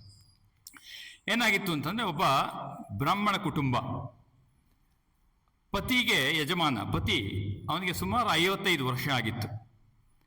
ಆ ಸಂದರ್ಭದಲ್ಲಿ ಆತನ ಮನೆಯಲ್ಲಿ ಏನಾಯ್ತು ಅಂದ್ರೆ ಒಂದು ದುರ್ಘಟನೆ ಏನಾಯ್ತು ಅಂದ್ರೆ ಪತ್ನಿನ ಯಾರೋ ಕೊಲೆ ಮಾಡಿಬಿಟ್ರು. ಸರಿ, ಅದು ಪ್ರೂಫ್ ಎಲ್ಲ ಹೇಗೆ ಸಿಕ್ತು ಅಂತಂದ್ರೆ ಪೊಲೀಸರಿಗೆ, ಆಮೇಲೆ ಕೆಲವರು ಅವನ ಹಿತೈಷಿಗಳು ಯಾರು ಇರಲಿಲ್ಲ ಈ ಕೇಸ್ ಮಾಡೋದ್ರಲ್ಲಿ. ಅವರೆಲ್ಲ ಏನ್ ಮಾಡಿದ್ರು, ಇವನ್ನ ಸಿಕ್ಕಾಕ್ಸ್ಬೇಕು ಅಂತ ನಿರ್ಧಾರ ಮಾಡಿದ್ರು. ಅದಕ್ಕೆ ಬೇಕಾದಂತ ವ್ಯವಸ್ಥೆಯನ್ನು ಕರೆಕ್ಟಾಗಿ ಅದೇ ತರ ಲೀಡ್ ಆಗೋಂಗೆ ಕೊನೆಗೆ ಯಾರು ಕೊಂದದ್ದು, ಕೋರ್ಟಲ್ಲಿ ಏನ್ ಪ್ರೂವ್ ಆಯ್ತು, ಪತಿನೇ ಪತ್ನಿನ ಕೊಂದ ಅಂತ ಆಗಿ ಇದು ಕಲ್ಯಾಣ್ ಮ್ಯಾಗ್ಝಿನ್ ಉಲ್ಲೇಖ ಆಗಿರೋ ಘಟನೆ ಹೇಳ್ತಾ ಇರೋದು ನಾನು. ಕೊನೆಗೆ ಅವನಿಗೆ ಜೈಲು ವಾಸ ಇಷ್ಟು ವರ್ಷ ಅಂತ ಅದು ನಿರ್ಧಾರ ಆಗೋಯ್ತು. ಇವನು ಏನ್ ಮಾಡಿದ್ರು ಯಾರು ಒಂದು ಸಹಾಯಕ್ಕೆ ಬರಲೇ ಇಲ್ಲ. ಏನು ಆರ್ಗ್ಯೂ ಮಾಡ್ತಾನೆ, ಅವನಿಗೇನು ಸಿಕ್ಲಿಲ್ಲ. ಕಡೆದಾಗ ಏನಾಯ್ತು, ಅವನೇನ್ ಮಾಡ್ದ, ನಿರ್ಧಾರ ಮಾಡ್ದ. ಅವನು ಕೇಳಿದ್ದ, ನಾಮ ಸಂಕೀರ್ತನೆಯಲ್ಲಿ ಬಲ ಇದೆ, ಕಷ್ಟ ಬಂದಾಗ್ಲಿ ಬೆಲೆ ಗೊತ್ತಾಗುತ್ತೆ, ಬೆವರಿಂದು ಅಲ್ಲ, ಕಾಫಿ ಕುಡ್ಕೊಂಡು ಭಗವಂತನ ನಾಮಸ್ಮರಣೆ ಮಾಡಿದ್ರಾಗತ್ತಾ? ಕೂರಬೇಕು, ನಿಲ್ಲಬೇಕು, ಮಾಡಬೇಕು. ಅವಾಗಲೇ ಗೊತ್ತು, ನಾಮದ ಗೊತ್ತು, ಪಾರಾಯಣದ ಗೊತ್ತಾಗಬೇಕು ಅಂದ್ರೆ ಕೂರ್ಬೇಕಪ್ಪ. ಹೋಗ್ಲಿ ಬಿಡಿ, ಜಾಸ್ತಿ ಹೇಳಕ್ಕೋ. ಸರಿ, ಏನಾಯ್ತು? ಅವನೇನು ಮಾಡ್ದ? ಈಗ ಕಷ್ಟ ಸಿಕ್ಕಾಕೊಂಡಿದ್ದಾನೆ, ಅವನಿಗೆ ಬರ್ಬೇಕು ಹೊರಗಡೆ. ಅವನೇನು ಮಾಡ್ದ? ನಿರಂತರ ರಾಮ ಜಪ ತಗೊಂಡಂತವನು, ಕಂಟಿನ್ಯೂಸ್. ಏನೋ ಸಣ್ಣ ಪುಟ್ಟ ಕೆಲಸ ಕೊಡ್ತಾರೆ, ಅದು ಇದು ಮಾಡಿಕೊಂಡು, ಬಟ್ ಒಳಗಡೆ ಅವನಿಗೆ ಆ ದುಃಖದಲ್ಲಿ ರಾಮನಾಮವನ್ನು ಉಚ್ಚಾರಣೆ ಮಾಡ್ತಾ ಇದ್ದ. ಆಶ್ಚರ್ಯವತ್ತು 55 ದಿವಸ ಮಾಡಿದ್ನಂತೆ. 56ನೇ ದಿವಸ ಏನಾಗಿದೆ ಅಂತಂದ್ರೆ, ಯಾರ್ಯಾರು ಸುಳ್ಳು ಹೇಳಿದ್ರೋ ಅವರು ಕೋರ್ಟ್ಗೆ ಅಪ್ಲೈ ಮಾಡಿ, we gave a wrong we lied to the court, we ನಾವು ಸಬ್ಮಿಟ್ ಅವರ್ ಸೆಲ್ಸ್, ಅವನು ನಿರಪರಾಧಿ ಅಂತ ಕೋರ್ಟ್ ಜಡ್ಜ್ಗೆ ಹೋಗಿ ಅವರು ಅಪೀಲ್ ಕೊಟ್ಬಿಟ್ಟು ಇವನ್ನ ಹೊರಗಡೆ ಕರ್ಕೊಂಬಂದು. ಅವನೇನ್ ಮಾಡ್ಲಿಲ್ಲ, 55 ದಿವಸ ರಾಮನಾಮ. ಇದನ್ನ ಭಾಗವತ ಇದರ ವಿಚಾರವಾಗಿ ವ್ಯಾಸರು ವರ್ಣನೆ ಮಾಡ್ತಾರೆ 12ನೇ ಸ್ಕಂದದಲ್ಲಿ. ನಾನು ಯಾಕೆ ಹೇಳಿದೆ ಅಂತಂದ್ರೆ, we take so lightly many things. Vishnu Sahasranama ಆಗಲಿ, ಲಲಿತಾ ಸಹಸ್ರನಾಮ ಪಾರಾಯಣ ಮಾಡ್ತಾ ಇದ್ರು. ಆಮೇಲೆ ಓಂಕಾರ ಸ್ವರೂಪ ತುಜನಮ ಹಾಡು ಹೇಳ್ತಾ ಇದ್ರು. ಇವತ್ತು ಆಷಾಢ ಏಕಾದಶಿ ಅಲ್ಲ, ಇವತ್ತು ವಾರ್ಕರಿ ಸಂಪ್ರದಾಯ. ಎಷ್ಟು ವರ್ಷ ಅದು? 700 ವರ್ಷ. ಸುಮಾರು 700 ವರ್ಷದಿಂದ ವಾರ್ಕರಿ ಸಂಪ್ರದಾಯ ಬರ್ತಾ ಇದೆ. ಯಾರನ್ನಾದ್ರೂ 4 ಜನ ಯಾವ ಕಾರಣದ ಭಾರತದಲ್ಲಿ ಈ ನಾಮ ಮಹಾತ್ಮೆ, ನೀವು ವಿಠಲನ ನಾಮಸ್ಮರಣೆ, ನಾಮದೇವ ವಿಚಾರಗಳಲ್ಲಿ ಈ ಭೂಮಿಯಲ್ಲಿ ಹೇಗೆ ನಿಂತಿದೆ ಇಷ್ಟು ವರ್ಷ? ಯಾಕಂದ್ರೆ ನಾಮದಲ್ಲಿ ಮಾತ್ರ ಬಲವಿದೆ. ಅದರಿಂದ ಇದರ ಮಹಾತ್ಮೆಯನ್ನ ಇಲ್ಲಿ ಈ ಭಕ್ತ ಹೀಗಿದ್ರೆ ನನಗೆ ಪ್ರಿಯ ಅಂತ ಭಕ್ತಿಯೋ ಹೇಳ್ತದೆ. ಯಾಕೆ ಪ್ರಿಯ ಅಂತ ಈ ಕಲಿಧರ್ಮ ಹರಿನಾಮ ಸಂಕೀರ್ತನ ಮಹಾತ್ಮೆ ಇದು 12ನೇ ಅಧ್ಯಾಯದಲ್ಲಿ ಭಾಗವತದಲ್ಲಿ ನಿರೂಪಣೆ ಮಾಡಿದೆ. ಅದಾದ್ಮೇಲೆ ಭಾಗವತ ನಮ್ಮ ಈ 11ನೇ ಅಧ್ಯಾಯಕ್ಕೆ ಬಂದರೆ, ನಾನು ಒಂದು ಸಣ್ಣ ಚೌಕಟ್ಟು, ನನ್ನ ವಿಚಾರ 2 ಇವತ್ತು. ಆ 2 ವಿಚಾರ ಹೇಳೋತ್ತಿಗೆ ಸಮಯ ಮುಗಿಯುತ್ತೆ. ಮುಖ್ಯವಾದ ಅಂಶಕ್ಕೆ ಬರ್ತೇನೆ ಈಗ. 11ನೇ ಅಧ್ಯಾಯದ ಸ್ಕಂದ, 11ನೇ ಅಧ್ಯಾಯ ಅಂತ ಹೇಳಲ್ಲ, ಸ್ಕಂದ ಅಂತಾರೆ. ಏಕಾದಶ ಸ್ಕಂದ ಬಹಳ ವಿಶೇಷ ಒಂದು ರೀತಿಯಲ್ಲಿ. ಏನು ಅಂತಂದ್ರೆ, ಈ ಏಕಾದಶ ಸ್ಕಂದದಲ್ಲಿ ಉದ್ಧವ ಗೀತೆ ಬರುತ್ತೆ. ಕೃಷ್ಣನಿಗೆ ಬಹಳ ಪ್ರಿಯನಾದವನು ಉದ್ಧವ. ಅವನು ಪ್ರಿಯ ಸಖ, ಅರ್ಜುನಿಗೆ ಹೆಂಗೆ ಹೇಳ್ತಾನೋ ಹಾಗೆ ಉದ್ಧವನಿಗೆ ಎಲ್ಲ ವಿಚಾರ ಹೇಳ್ತಾನೆ. ನೀನು ಬಹಳ ಪ್ರಿಯ, ಬಹಳ ಸಖ. ಅವಾಗ ಅವನೇನು, ಅದು ಸುಮಾರು ಆ ಉದ್ಧವ ಗೀತೆ ಒಂದು 1000 ಶ್ಲೋಕ, ಅದು ಪೂರ್ಣ ವಿಸ್ತರಣೆ ಮಾಡ್ತಾನೆ ಕೃಷ್ಣ. ಇಲ್ಲಿ ಭಗವದ್ಗೀತೆ ಹೇಳ್ಬೇಕಾದ್ರೆ ಯುದ್ಧ ಮಾಡ್ಬೇಕಾ ಪ್ರಸಂಗ ಅಲ್ವಾ? ಇಲ್ಲಿ ಕೃಷ್ಣ ಫ್ರೀ ಆಗಿದ್ದ ಅನ್ಸುತ್ತೆ. ಅದಕ್ಕೆ ಅವನಿಗೆ ಟೈಮ್ ಲಿಮಿಟ್ ಇರಲಿಲ್ಲ ಅನ್ಸುತ್ತೆ. ಹಾಗಾಗಿ ಏನಾಯ್ತು, ಅಲ್ಲಿ ಇಡೀ ಭಗವದ್ಗೀತೆ 700ರಲ್ಲಿ ಮುಗಿಸ್ಬಿಟ್ಟ. ಇಲ್ಲಿ ಉದ್ಧವ ಗೀತೆಗೆ 1000 ಶ್ಲೋಕ ಆಗಿದೆ. ಅಂದ್ರೆ ಇಡೀ 14,000 ಶ್ಲೋಕ ಎಲ್ಲ ಸೇರಿ ಒಟ್ಟು. ಅಫ್ಕೋರ್ಸ್ ಕೃಷ್ಣ ಪ್ರಸಂಗ 10, 11 ಪೂರ್ವಾರ್ಧ ಇದರಲ್ಲೆಲ್ಲ ಬರ್ತದೆ, ಕೃಷ್ಣ ಲೀಲೆ ಇತ್ಯಾದಿ ಎಲ್ಲ. ಅಲ್ಲಿ ಅವನ್ನ ಕರೆದು, ಉದ್ಧವನನ್ನ ಕರೆದು ಕೃಷ್ಣ ಒಂದು ಮಾತು ಹೇಳ್ತಾನೆ. ಏನು ಹೇಳ್ತಾನೆ ಅಂದ್ರೆ, ನೋಡಪ್ಪ, ನೀನು ಭಾಳ ನನಗೆ ಆತ್ಮೀಯ, ನನಗೆ ಪ್ರಿಯ ನೀನು. ಈಗ ಏನು ಮಾಡ್ತೀರಿ ನೀವು? ನಿಮ್ಗೆ ಭಾಳ ಆತ್ಮೀಯರಾದವರು ಇದ್ರೆ ಏನು ಮಾಡ್ತೀರಿ? ನಿಮ್ಗೆ ಇಷ್ಟವಾದ ವಸ್ತು ಕೊಡ್ತೀರಲ್ವಾ? ಕೇಳ್ತಾನಪ್ಪ, ಈಗಿನ ಕಾಲದ ನಾವು ಹುಡುಗರಿಗೆ ಹೇಳ್ತಿರ್ತೀನಿ, ಐಫೋನ್ ಏನಪ್ಪ 17 ಬಂದಿದೆಯಾ ಈಗ, ನಿಮ್ಮ ಜೋಬಲ್ಲಿ ಇರ್ತದೆ. ನಿಮ್ ಭಾಳ ಹತ್ರ ಫ್ರೆಂಡ್ ಕೇಳ್ತಾನೆ, ನನಗೆ ಬೇಕಿತ್ತು, ತೋಳ ನಾನು ಇನ್ನೊಂದು ತೊಗೊಂಡ್ಕೊಳ್ತೀನಿ, ನಾನು ಇನ್ನೊಂದು, ಅಥವಾ ನೀನೇ ನನಗೆ ಹಣ ಬಂದಾಗ ಕೊಡ್ಸು, ನಿನಗೆ ಭಾಳ ಪ್ರಿಯ ಇದು. ಅವನಿಗೆ ನೀನು ಪ್ರಿಯತಮ. ಅವನಿಗೇನು ಮಾಡಿದೆ? ನಿನಗೆ ಪ್ರಿಯವಾದದ್ದು ಪ್ರಿಯತಮನಿಗೆ ಕೊಟ್ಟು ಬಿಡ್ತೆ ಅಲ್ವಾ? ನಾವು 2ನೇ ಆಲೋಚನೆ ಮಾಡೋದಿಲ್ಲ. ಆಮೇಲೆ ನನಗೆ ಯಾವುದು ಬಹಳ ಪ್ರಿಯವೋ ಅದನ್ನೇ ಪ್ರಿಯತಮನಿಗೆ ಕೊಡೋದು. ಅದಕ್ಕೆ ಭಗವಂತನಿಗೆ ನೈವೇದ್ಯ ಮಾಡ್ಬೇಕಾದ್ರೆ ಯಾಕೆ ಎಚ್ಚರವಾಗಿರ್ಬೇಕು ಅಂತಂದ್ರೆ, ಉತ್ತಮಲ್ಲಿ ಪ್ರಿಯೋತ್ತಮ ಅವನು, ಬರೀ ಪ್ರಿಯ ಅಲ್ಲ. ಯಾಕೆ? ನನ್ನ ಒಳಗಿರ್ತಕ್ಕಂಥವನು, ಅವನ ಹತ್ತಿರಕ್ಕೂ ಹತ್ತಿರ. ಮಾಸ್ಟರ್ ಮಾಷೆಯ ವಚನವೇದದಲ್ಲಿ ಬರಿತಾನಲ್ಲ, ಶ್ರೀರಾಮಕೃಷ್ಣರು ಬಹಳ ಮೆಲುದನ್ನಲ್ಲಿ ಮಾತಾಡ್ತಾ ಇದ್ದಾರೆ. ಬಹಳ ಪಿಸುಗುಟ್ಟು, ಏನು ಕೇಳಿಸ್ತಾ ಇಲ್ಲ. ಮಾಸ್ಟರ್ ಮಾಷೆಯ ಪಕ್ಕದಲ್ಲಿ ಕೂತಿದ್ದಾನೆ, ಶ್ರೀರಾಮಕೃಷ್ಣರು ಭಾವ ಸಮಾಧಿಯಿಂದ ಕೆಳಗಿಳಿತಾ ಇದ್ದಾರೆ. ಅವಾಗ ಬಹಳ ಮೆಲುದನಿಯಲ್ಲಿ ಮಾತಾಡ್ತಾ ಇದ್ದಾರೆ. ಅವಾಗ ಮಾಸ್ಟರ್ ಮಾಷೆಯ ವಚನವೇದಲ್ಲಿ ಬರ್ತಾನೆ, ಏನು ಬರ್ತಾನೆ? ಬಹುಶಃ ಈಗ ಶ್ರೀರಾಮಕೃಷ್ಣರು ಕಾಳಿಯೊಂದಿಗೆ ಸಂಭಾಷಣೆ ನಿರತರಾಗಿದ್ದಾರೆ. ಮೊದಲನೇ ವಾಕ್ಯ. ಎರಡನೇ ವಾಕ್ಯ ಏನಕ್ಕೆ ಬರ್ತಾರೆ? ಹತ್ತಿರಕ್ಕೂ ಹತ್ತಿರದಲ್ಲಿ ಕಾಳಿ ಇರೋದ್ರಿಂದ ಪಿಸುಧ್ವನಿಯಲ್ಲಿ ಮಾತನಾಡುತ್ತಿದ್ದಾರೆ. ಅಲ್ಲ, ಎಲ್ಲೋ ಇದು ಕೂಗ್ಬೇಕು ಒಳಗಿದ್ದವನ್ಗೆ. ಅದಕ್ಕೆ ಅವನು ಹತ್ತಿರಕ್ಕೂ ಹತ್ತಿರ, ಅವನ ಪ್ರಿಯ, ಬಹಳ ಪ್ರಿಯತಮ. ಅದರಿಂದ ಅವನಿಗೆ ಏನ್ ಮಾಡ್ತೀವಿ ನಾವು? ಯಾವುದು ಉತ್ತಮವಾದ್ದು ಅದನ್ನ ಅವನಿಗೆ ಕೊಡ್ತೇವೆ. ಈಗ ಕೃಷ್ಣ ಏನ್ ಹೇಳ್ತಾ ಇದ್ದಾನೆ? ನೀನು ಪ್ರಿಯತಮ, ಅದನ್ನ ನಿಂಗೆ ಉತ್ತಮವಾದ ಒಂದು ವಿಚಾರ ಹೇಳ್ತೀನಿ. ಏನು ಉತ್ತಮ? Top secret. Operation Sindoor top secret ಗೊತ್ತಿದ್ದಕ್ಕೆ ಹೊಡೆದಿದ್ದು ಹೋಗಿ ನ್ಯೂಕ್ಲಿಯರ್ ಇದಕ್ಕೆ ಹಿಲ್ಸ್ನಲ್ಲಿ. ಅದರಿಂದ ಇವನೇನ್ ಮಾಡ್ದ? ಇಲ್ಲಿ ಕೃಷ್ಣ ಹೇಳ್ತಾ ಇದ್ದಾನೆ, ನಿನ್ಗೆ ಬಹಳ ಟಾಪ್ ಸೀಕ್ರೆಟ್ ಹೇಳ್ತೇನೆ. ಏನ್ ಹೇಳ್ತಾನೆ ಉದ್ಧವನಿಗೆ? ನ ರೋಧಯತಿ ಮಾಂ ಯೋಗೋ ನ ಸಾಂಖ್ಯಂ ಧರ್ಮ ಏವಚ ನ ಸ್ವಾಧ್ಯಾಯ ತಪಃ ತ್ಯಾಗೋ ನೇಷ್ಠಾಪೂರ್ತಂ ನ ದಕ್ಷಿಣ ವ್ರತಾನಿ ಯಜ್ಞಶ್ಚಂದಾಂಸಿ ತೀರ್ಥಾನಿ ನಿಯಮ ಯಮಾಹ ಯಥಾವರುಂಧೆ ಸತ್ಸಂಗಃ ಸರ್ವಸಂಗಾಪರೋ ಹಿ ಮಾಂ. ಏನ್ ಮಾಡೋದು? ಅದಕ್ಕೆ ನಾನು ಎಷ್ಟೋ ಸಲ ಆಲೋಚನೆ ಮಾಡ್ತಾ ಇದ್ದೆ, ನಮ್ಮ ಸಂಸ್ಕೃತ್ ಅನ್ನು ಕಂಪಲ್ಸರಿ ಮಾಡಬೇಕು. ಈ ಸ್ಯಾಫ್ರನೈಸೇಷನ್ ಯಾರು ಗಲಾಟೆ ಮಾಡ್ತಾರೋ ಮಾಡ್ಕೊಳ್ಳಿ, ನಮಗೇನು ಅಭ್ಯಂತರವೇ ಇಲ್ಲ, ಅದ್ರದ್ದು ಮಾಡ್ಕೊಳ್ಳಿ, ಪರವಾಗಿಲ್ಲ, ಅವ್ರು ಹೇಳ್ಕೊಳ್ಳಿ. ಅದು ನೋಡಿ, ನಮ್ಮ ಶಾಸ್ತ್ರಕ್ಕೆ ನೀವೇನೋ ಪ್ರವೇಶ ಮಾಡ್ಬೇಕಂದ್ರೆ ಸಂಸ್ಕೃತ ಗೊತ್ತಿಲ್ಲದೆ ಇದ್ರೆ ನೀವು ಭಾಗ್ಯ ಕಳ್ಕೊಂತೀರಿ. ಆಯ್ತು, ನೀವು ಹೇಳ್ಬೋದು, ಸ್ವಾಮೀಜಿ ನಾವು ಭಗವಂತನ ಶ್ರದ್ಧೆ ಇಡು, ನಾವು ಅವನು ಹೇಳಿದ್ನಲ್ಲ, ಈಗ ರಾಮನ ಸಂಕೀರ್ತಿ ಮಾಡಿ ಕೋರ್ಟಿಂದ ಹೊರಗಡೆ ಬಂದ ಅಂತ, ನಾವು ಭಗವಂತ ಸ್ಮರಣೆ ಮಾಡ್ರಿಪ್ಪ. ಆದ್ರೆ ನಾವು ವಿವೇಕಾನಂದ ಥರ ರಾಮನಾಮ ಹೇಳಿದ ತಕ್ಷಣ ಕಣ್ಣಲ್ಲಿ ಅಷ್ಟು ದಾರ ಬರುತ್ತಾ? ಕಂಡಿನ ನನ್ಗಂತೂ ಬಂದಿಲ್ಲಪ್ಪ, ಅಂದ್ರೆ ಪ್ರಾರಂಭದಲ್ಲಿ ಅಂತೇಳಿ, ಈಗಲ್ಲ. ಅದರಿಂದ ಆ ಹಂತದಲ್ಲಿ ಇಲ್ಲ. ಒಂದು by the way track, of the track ಒಂದು ಮಾತು ಹೇಳ್ತೇನೆ.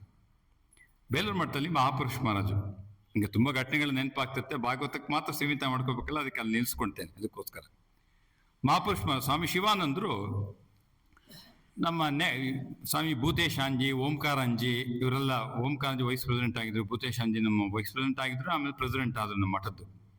ಅವರೆಲ್ಲ ಇದ್ದಾಗ ಓಂಕಾರಂಜಿ ಬಹಳ ಶಾಸ್ತ್ರಜ್ಞರು. ಅವ್ರಿಗೆ ಹೇಳೋರಂತೆ, ನೋಡು ಇವರು ಭೂತೇಶಾಂಜಿ ಇವರೆಲ್ಲ ಯಾರಿದಾರಲ್ಲ, ಇವರಿಗೆಲ್ಲ ನೀನು ಶಾಸ್ತ್ರ ಪಾಠ ಮಾಡು ಅಂತ ಹೇಳೋರು. ಕೆಲವು ರಾಮಕೃಷ್ಣರ ಮಾತು ಇದೆ ವಚನದಲ್ಲಿ, ಏನೋ ಶಾಸ್ತ್ರ ಓದಿದ್ರೆ ಏನಾಗತ್ತೆ? ಅವ್ರೇನ್ ಹೇಳ್ತಾರಲ್ಲಿ, ಒಂದು ಪತ್ರ ಬಂತಂತೆ, ಸಂದೇಶ ಬೇಕು, ಹಾಲ್ ಬೇಕು ಅಂತ ಬರ್ದಿದ್ರು, ಅಷ್ಟು ಓದ್ಕೊಂಡ ಮೇಲೆ ಮತ್ತೆ ನಿಂಗೆ ಈ ಪತ್ರ ಏನಾಗ ಬೇಕು? ಪತ್ರ ಬಿಸಾಕ್ತಿಯಲ್ವಾ, ಸಂದೇಶ ಕೊಂಡ್ಕೊಂಡಾಯ್ತು ಪತ್ರ. ಅದಕ್ಕೆ ಶಾಸ್ತ್ರ ಏನ್ ಹೇಳುತ್ತೆ? ಭಗವಂತನ ಸಾಕ್ಷಾತ್ಕಾರ ಮಾಡ್ಕೊ ಅಂತ ಹೇಳುತ್ತೆ. ಗೊತ್ತಾದ್ಮೇಲೆ ಮತ್ತೆ ಶಾಸ್ತ್ರ ಬೇಡ ಅಂತ ಅಲ್ವಾ? ಆಮೇಲೆ ಇನ್ನೊಂದು ಉದಾಹರಣೆ ಕೊಡ್ತೇವೆ. ಪಂಚಾಂಗದಲ್ಲಿ ಎಷ್ಟು ಮಳೆ ಬರುತ್ತೆ ಅಂತ ಹೇಳಿದ್ದಾರೆ, ಪಂಚಾಂಗವನ್ನು ಹಿಂಡಿದ್ರೆ ಮಳೆ ಬರುತ್ತಾ? ಅದರಿಂದ ಶಾಸ್ತ್ರ ನೀನು ಹೆಚ್ಚಿಗೆ ತಲೆ ಕೆಡ್ಸ್ಕೋಬೇಡ ಅಂತ ಈಶಾನನಿಗೆ ರಾಮಕೃಷ್ಣ ವಚನವೇದದಲ್ಲಿ ಹೇಳ್ತಾರೆ. ಇದನ್ನು ಅಪಾರ್ಥ ಮಾಡ್ಕೊಂತಾರೆ ಕೆಲವರು. ಆಗ ಶಾಸ್ತ್ರ ಓದೋದು ಬೇಡ, ರಾಮಕೃಷ್ಣ ಹೇಳಿದಾರಲ್ಲ. ಅದಕ್ಕೆ ನಮ್ಮಂತವ್ರು ಸ್ವಲ್ಪ ಈಗ ಇಂಗ್ಲೀಷ್ ಓದ್ಕೊಂಡ್ಬಂದ್ಬಿಟ್ಟು A+B² ಥಿಯರಮ್ ಎಲ್ಲ ಹೇಳ್ಬಿಟ್ಟು ಇಂಟಿಗ್ರೇಷನ್, ಲಾಗರ್ಥಮ್ಸ್, ಕ್ಯಾಲ್ಕುಲಸ್, ಇಂಜಿನಿಯರಿಂಗ್ ಡ್ರಾಯಿಂಗ್ ಎಲ್ಲ ನಾವು ಓದಿದ್ಮೇಲೆ CAD, ಎಂಬೆಡೆಡ್ ಸಿಸ್ಟಮ್ ಎಲ್ಲ ತಿಳ್ಕೊಂಡು ಬಂದ್ಬಿಟ್ಟು ನಾವು ಈ ಕಂಪ್ಯೂಟರ್, ಇಂಟರ್ನೆಟ್ ಎಲ್ಲ ತಿಳಿದ ಮೇಲೆ ನಾವು ಹೇಳ್ತೀವಿ ಶಾಸ್ತ್ರ ಓದ್ಬೇಕಾಗಿಲ್ಲ. ಅದಕ್ಕೆ ಮಹಾಪುರುಷ ಮಹಾರಾಜ್ ಏನ್ ಹೇಳಿದ್ರು ಗೊತ್ತಾ? ಇವರೆಲ್ಲ ನಾವೆಲ್ಲ ಮಾಡ್ತೇವೆ, ನೀವು ಓದಿದ್ದೀರಾ? ಯಾರಾದ್ರು ದೊಡ್ಡವ್ರು ನಾವು ಕೇಳ್ತೀವಿ, ನೀವು ಓದಿದ್ದೀರಾ? ಮಹಾಪುರುಷ ಮಹಾರಾಜನ್ನ ಕೇಳಿದ್ರು ಇವರೆಲ್ಲ ನಮ್ಮಂತವ್ರು. ಅಲ್ಲ ಹೇಳಿದ್ರು ಸರಿ, ನೀವು ಓದಿದ್ದೀರಾ? ಅದಕ್ಕೆ ಮಹಾಪುರುಷ ಮಹಾರಾಜ್ ಏನ್ ಹೇಳಿದ್ರು ಗೊತ್ತಾ? ಓದೋ ಪ್ರಸಂಗ ಬರಲಿಲ್ಲ. ಯಾಕೆ? ಸ್ವಯಂ ಶ್ರೀರಾಮಕೃಷ್ಣ ಇದ್ರಲ್ಲಪ್ಪ, ಸಾಕ್ಷಾತ್ ಶಾಸ್ತ್ರದ ಪ್ರತಿರೂಪ. The manifestation of all the Shastras of the world manifested in that body of Sri Ramakrishna. ನಿಮಗೆ ಹಾಗಿಲ್ಲ. ನಿಮಗೆ ಯಾವುದು ಬ್ರಹ್ಮನಿದ್ದಾನೆ, ಯಾವುದು ಪ್ರಮಾಣ, ಯಾವುದು ಶಾಸ್ತ್ರ. ತಸ್ಮಾತ್ ಶಾಸ್ತ್ರಂ ಪ್ರಮಾಣ ಅಂದ್ರೆ ಕಾರ್ಯಕಾರ್ಯ ವ್ಯವಸ್ಥಿತೌ ಇದೆ. ಯಾವುದು ಪ್ರಮಾಣ? ಪ್ರಮಾಣ ಶಾಸ್ತ್ರ. ಆದ್ದರಿಂದ ಶಾಸ್ತ್ರವನ್ನ ಅಧ್ಯಯನ ಮಾಡಬೇಕು. ಭಾಗವತ ಶಾಸ್ತ್ರ, ಅದು ದರ್ಶನ ಅದು. ಅದರಿಂದ ಸಂಸ್ಕೃತ ಬೇಕೇ ಬೇಕು. ಈಗ ನೀವು ಏನು ಚಿಂತೆ ಮಾಡಿ ಸ್ವಾಮೀಜಿ ನಾವೇಗ ಅಂದ್ರೆ ಕಡೆಯ ಪಕ್ಷದ ಈಗ ಅನುವಾದಗಳು ತುಂಬ ಸಿಕ್ಕುತ್ತೆ. ಯಾಕೆ ಹೇಳ್ತಾ ಇದ್ದೀನಿ, ನಾನು ಸುಮ್ಮನೆ ನಿಮ್ಗೊಂದು ಉದಾಹರಣೆ ಕೊಡ್ತೇನೆ. ನಾನು ಈ ಶಾಸ್ತ್ರ ಅಧ್ಯಯನ ಪ್ರಾರಂಭ ಮಾಡೋಕ್ಕಿಂತ ಮುಂಚೆ, ಆಮೇಲೆ ಶಾಸ್ತ್ರ ಅಧ್ಯಯನ ಪ್ರಾರಂಭ ಮಾಡಿ ಆಮೇಲೆ ಕಂಪ್ಲೀಟ್ ಕೋರ್ಸು ವಚನ ವೇದ ಓದಿದ ನಂತರ ಈ ಎರಡಕ್ಕೂ ವ್ಯತ್ಯಾಸ ಏನಾಯ್ತು ಅಂತಂದ್ರೆ, ಈಗ ಸಾಧಾರಣವಾಗಿ ನೋಡಿಯಪ್ಪ, ನೀವೇನ್ ಮಾಡ್ತೀರಿ, ನ್ಯೂಸ್ ಪೇಪರ್ ಓದ್ಬೇಕಾದ್ರೆ ನಿಮ್ಮ ಮನ್ಸು ಬೇಕು ಕೊಡ್ತೀರಾ, ಮ್ಯಾಗ್ಝಿನ್ ಓದ್ಬೇಕಾದ್ರೆ ಮನ್ಸು ಕೊಡ್ತೀರಾ, ಸುಮ್ಮನೆ ಓದ್ಬೋದು. ಆದರೆ ನಾವು ಶಾಸ್ತ್ರ ಎಲ್ಲ ಅಧ್ಯಯನ ಮಾಡಿದ ಮೇಲೆ ಪಕ್ಕದಲ್ಲಿ ನ್ಯೂಸ್ ಪೇಪರ್ ಇದ್ರೂ ನ್ಯೂಸ್ ಪೇಪರ್ ಓದಕ್ಕಾಗೋದೇ ಇಲ್ಲ. ನಾನು ಇದು ನಿಮ್ಗೆ ಡೀಟೇಲ್ ಹೇಳೋದಿಲ್ಲ, ಇಷ್ಟು ಹೇಳ್ಬಿಡ್ತೇನೆ. ಯಾವ ಲೈಟ್ ರೀಡಿಂಗ್ ಮೈಂಡ್ ತಗೊಳ್ಳೋದಿಲ್ಲ. ಒನ್ಸ್ ಯು ಸ್ಟಾರ್ಟ್ ಮೇಕಿಂಗ್ ಶಾಸ್ತ್ರ ಅಧ್ಯಯನ, ನಿಮ್ಗೆ ಆಗೋದಿಲ್ಲ, ನಾ ಶಾಸ್ತ್ರ ಅಧ್ಯಯನ ಮಾಡಬೇಕು ಅಂತ ಹೇಳ್ತಾ ಇಲ್ಲ. ಅದರ ಇಂಪಾರ್ಟೆನ್ಸ್ ನಿಮ್ಗೆ ಮನವರಿಕೆ ಮಾಡ್ಲಿಕ್ಕೆ ಮಾತ್ರ ಹೇಳ್ತಾ ಇದ್ದೀನಿ. ಯಾಕಂದ್ರೆ ಮನೆಯಲ್ಲಿ ಯಾರು ಇದ್ರೆ ಹೇಳಿ ಅಂತ. ಒನ್ಸ್ ಮೈಂಡ್ ಬಿಕಮ್ ಸೀರಿಯಸ್, ಯಾವ ಲೈಟರ್ ಥಿಂಗ್ಸ್ನು ಅದು ಎಂಜಾಯ್ ಮಾಡಲ್ಲ. ಅದು ನಮಗೆ ಶಾಸ್ತ್ರ ಓದಿದ್ಮೇಲೆ ಅರ್ಥ ಆಗಿತ್ತು.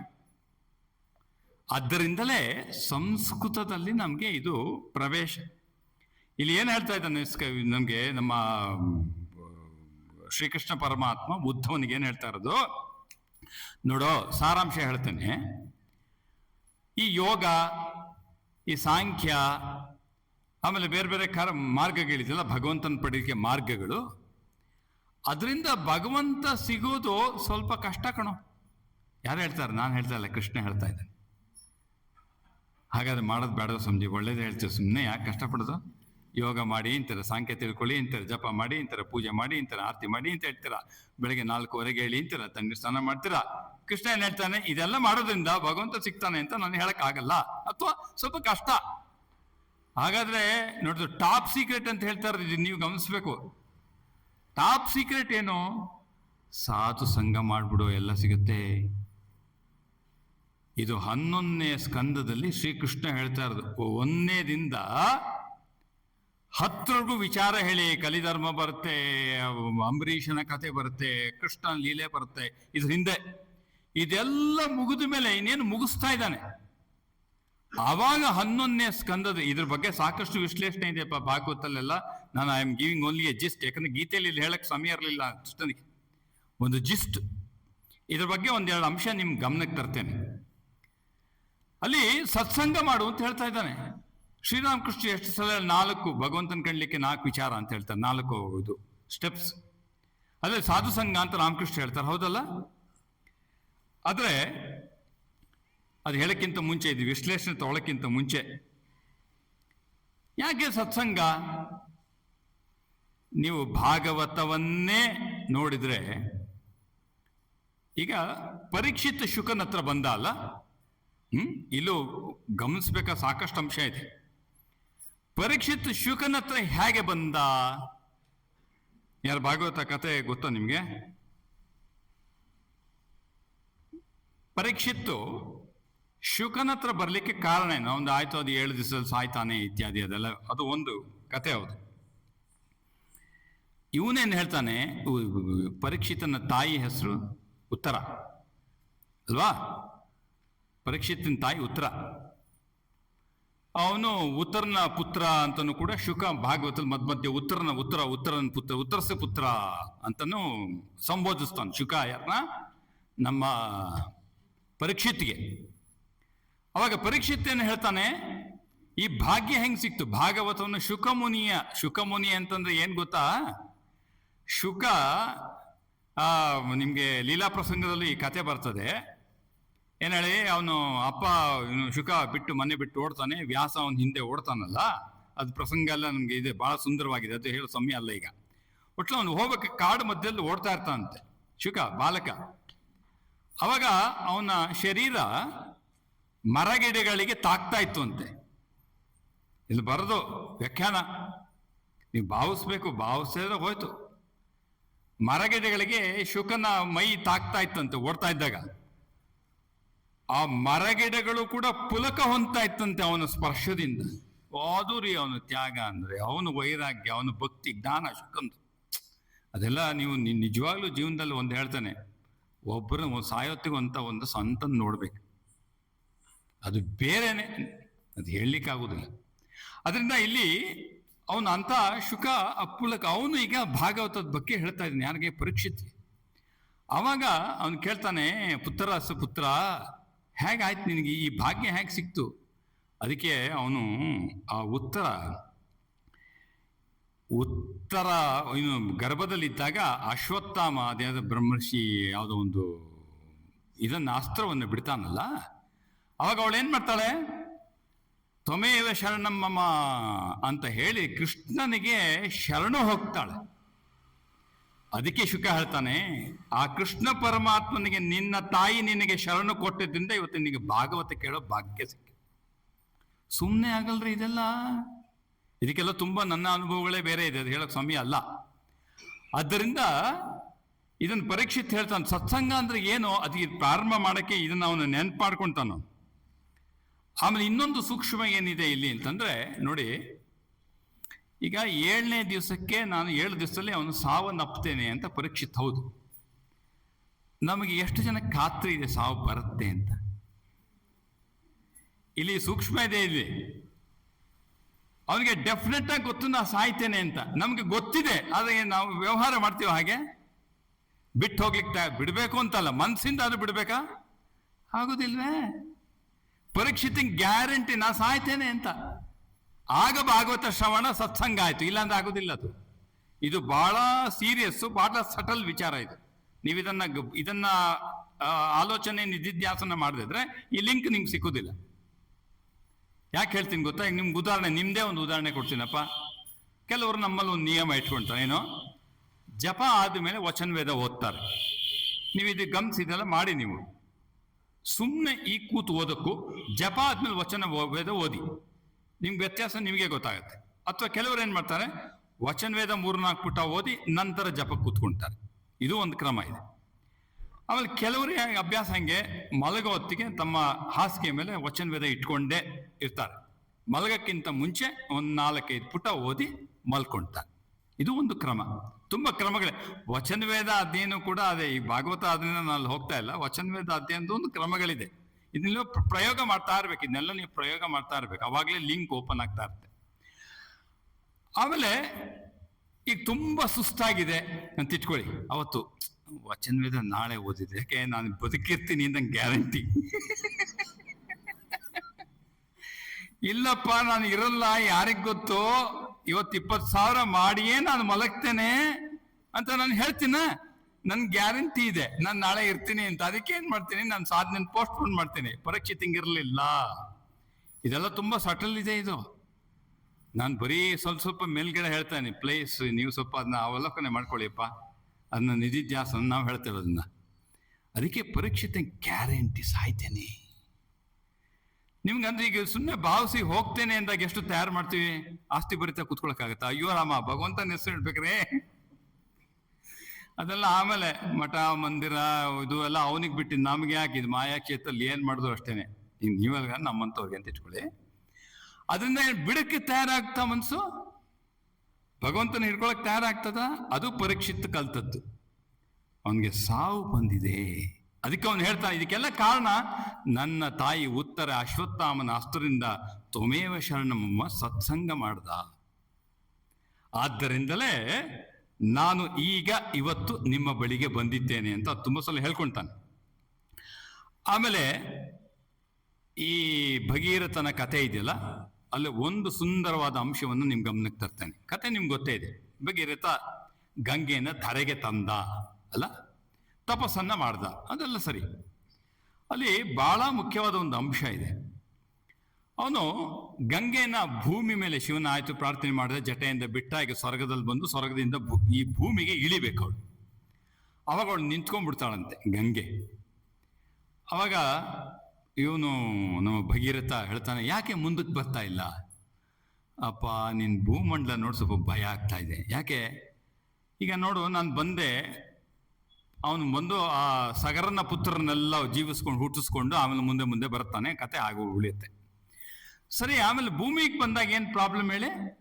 ಗಂಗೆಗೆ ಹೋಗಿ ಏನಕ್ಕೆ ಸ್ನಾನ ಮಾಡ್ತೀವಿ? ಪಾಪ ವಿಮೋಚನೆ. ಅವಳಿಗೆ ಗೊತ್ತಿತ್ತು. ಎಲ್ಲ ಮಾಡಿ ಕೊನೆಗೆ ತೊಳ್ಕೊಂಡು ನನ್ನಂತರ ನಾನು ಎಷ್ಟೊತ್ತ ಹೊತ್ಕೊಂಡಿರ್ಲಿ, ಅಪ್ಪ ನಾನು ಈ ಪಾಪದ ಕೆಲ್ಸಕ್ಕೆ ನಾನು ಕೈ ಹಾಕಲ್ಲ, ಬರೋದೇ ಇಲ್ಲ ಅಂತ ಡಿಸೈಡ್ ಮಾಡ್ತಾಳಂತೆ. ಆಗ ಭಗೀರಥ ಏನು ಹೇಳ್ತಾನೆ ಗೊತ್ತಾ? ಬಾ, ನಂಗೆ ಕೇಳಿದಾಗ ಏನು ಖುಷಿ ಆಗುತ್ತೆ. ಇದೆಲ್ಲ this are all in between lights. ಜಪ ಮಾಡಲಿಕ್ಕೆ ಇದೆಲ್ಲ ಒಂದು ಸಾಲಿಡ್ ಭಾವನಾತ್ಮಕ ವಿಚಾರಗಳು. ಭಗೀರಥ ಹೇಳ್ತಾನೆ, ನೋಡಮ್ಮ, ಒಪ್ಕೊಳ್ತೇನೆ, ಇವರೆಲ್ಲ ಸಾಧಾರಣ ವ್ಯಕ್ತಿಗಳ ನಮ್ಮಂಥವ್ರು ಬಂದು ಪಾಪ ಕಳ್ಕೊಳ್ತಾರೆ. ಆದರೆ ಭೂಮಂಡಲಿ ಎಂಥವ್ರು ಇದ್ದಾರೆ ಗೊತ್ತಾ? ಜ್ಞಾನಿಗಳಿದ್ದಾರೆ, ತ್ಯಾಗಿಗಳಿದ್ದಾರೆ, ಸಾಧುಗಳಿದ್ದಾರೆ, ಬ್ರಹ್ಮಜ್ಞಾನಿಗಳಿದ್ದಾರೆ. ಅವರೆಲ್ಲ ಬಂದು ಸ್ನಾನ ಮಾಡೋದು ಗಂಗೆಯಲ್ಲಿ. ಇವರಲ್ಲಿ ಶ್ರೀರಾಮಕೃಷ್ಣ ಹೇಳ್ತಾರಲ್ಲ, ಭಗವಂತನ ಬೈಠಕ್ಕಾನೆ ಯಾವುದು? ಭಗವಂತಂದು ಭಕ್ತನ ಹೃದಯ. ಈ ಬ್ರಹ್ಮಜ್ಞಾನಿಗಳಲ್ಲಿ ಹರಿ ವಿಶೇಷವಾಗಿ ಇದ್ದಾನೆ. ಅಂಥವರು ಹರಿಯನ್ನ ಹೃದಯದಲ್ಲಿ ಕಂಡಂಥವರು ನಿನ್ನಲ್ಲಿ ಬಂದು ಪುನೀತ ಆಗ್ತಾರಪ್ಪ, ಅಂಥವ್ರಿಗಾಗಿ ಅಂತ. ಆವಾಗ ಹಾಗಾದ್ರೆ ಬರ್ತೇನೆ ಅಂತ ಬರ್ತಾಳಂತ. ನಮ್ಮ ಪಾಪ ತೆಳಕ್ ಬರಲಿಲ್ಲ ಅವಳು. ಬ್ರಹ್ಮಜ್ಞಾನಿಗಳು ಬಂದು ನನ್ನಲ್ಲಿ ಸ್ನಾನ ಮಾಡಲಿ ಅಂತ ಬರ್ತಾಳಂತ ಅವಳು ಗಂಗೆ. ಇಲ್ಲೇ ಒಂದು ಇದಕ್ಕೆ ಈ ಅಂಶ ಏನೋ ಇದು ಯಾವ ರೀತಿ, ಅದಕ್ಕೆ ಅವ್ನು ಹೇಳ್ತಾನೆ, ಇದನ್ನ ಕೃಷ್ಣ ಹೇಳ್ತಾ ಇದ್ದಾನೆ ಟಾಪ್ ಸೀಕ್ರೆಟ್ ಅಂತ. ನಮ್ಗೆ ಅದು ಅನ್ಸಲ್ಲ ಅಲ್ಲ, ಅದಕ್ಕೆ ಹೇಳಿದ್ದು. ಯಾವಾಗ ನಾನು ಹೀಗೆ ಹೋಗ್ತೇನೆ ಅಂತ ನಂಗೆ ಖಾತ್ರಿ ಆಗುತ್ತೋ ಆಗ ಮಾತ್ರ ಟಾಪ್ ಸೀಕ್ರೆಟ್. ಇಲ್ಲ ಪರವಾಗಿಲ್ಲ, ಕೇಳ್ಕೊಂಡು ಹೋಗಿ ನಮ್ಮ ಮನೆಗೆ ಒಂಚೂರು ಒಗ್ಗರಣೆ ಹೊಡ್ತೀನಿ, ನಾವು ಒಂದು ಸ್ವಲ್ಪ ಪಲ್ಯ ಮಾಡ್ತೀನಿ, ಆಮೇಲೆ ಚಪಾತಿ ಮಾಡಿದೆ, ಮನೆಯವರೆಲ್ಲ ತಿಂದ್ವಿ, ಅದಕ್ಕೆ ಟೈಮ್ ಇದೆ. ಅದು ಟಾಪ್ ಸೀಕ್ರೆಟ್ ಆಗೋದಿಲ್ಲ. ಅದು ಇಲ್ಲಿ ಅವನು ಟಾಪ್ ಸೀಕ್ರೆಟ್ ಅಂತ ಹೇಳ್ಬೇಕಾದ್ರೆ ಈ ವಿಚಾರವನ್ನ ನಮ್ಮ ಉದ್ಧವ ಗೀತೆಯಲ್ಲಿ ಹೇಳ್ತಾರೆ. ಆಮೇಲೆ ಇಲ್ಲೊಂದು ನಿಮ್ಗೆ ಅನ್ಸ್ಬೋದು, ಏನು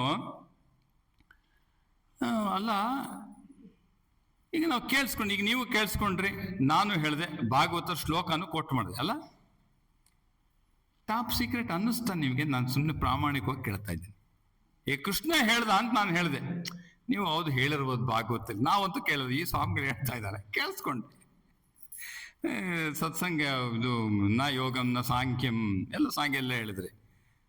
ಯಾಕಂದ್ರೆ ನಾನು ಇದು ಓದ್ಬೇಕಾದ್ರೆ ನಾನು ಪ್ರತಿಯೊಂದು ಶ್ಲೋಕ, ಪ್ರತಿಯೊಂದು ಸೆಂಟೆನ್ಸ್ನ ವಿಶ್ಲೇಷಣೆ ಮಾಡೇ ನಾನು ಅಧ್ಯಯನ ಮಾಡೋದು. ಯಾಕಂದ್ರೆ ನನಗೆ ಖಾತ್ರಿ ಆಗ್ಬೇಕಲ್ಲ, ಇವರೇನೋ ಹೇಳಿದ್ದಾರೆ, ಹಂಗಾಗೋದಿಲ್ಲ, ಅದು ಅನುಭವಕ್ಕೆ ಬರ್ಬೇಕದು. ಅದರಿಂದ ಸತ್ಸಂಗ ಮಹಾತ್ಮೆ ಅಂತ ಅನ್ಸುತ್ತಾ? ಹೇಳಿದ್ದಾರೆ ಅಂತ ಒಪ್ಕೊಂಡಿದ್ದೀವಿ. ಇಲ್ಲೊಂದು ಅಂಶ ಏನು ಅಂತಂದ್ರೆ, ನೋಡಿ, ಎಲ್ಲಿವರೆಗೆ ನಾನು ಅಂತ ಅಹಂಕಾರ ಎಷ್ಟು ಗಟ್ಟಿ ಇರುತ್ತೋ ಅಲ್ಲಿವರೆಗೆ ಇದು ನಿಮಗೆ ಸತ್ಸಂಗದ ಮಹಾತ್ಮೆ ನಮ್ಮ ಅರಿವಿಗೆ ಬರೋದಿಲ್ಲ. ಭಾಗವತಲ್ಲೇ ಒಂದು ಕತೆ ಹೇಳಿ, ಭಾಗವತಲ್ಲೇ ಬರುತ್ತೆ ಕತೆ, ಬೇಗ ಓಡಿಸ್ತೇನೆ, ನಿಮ್ಗೆ ಓದಿರೋರು ಗೊತ್ತಿರ್ತದೆ.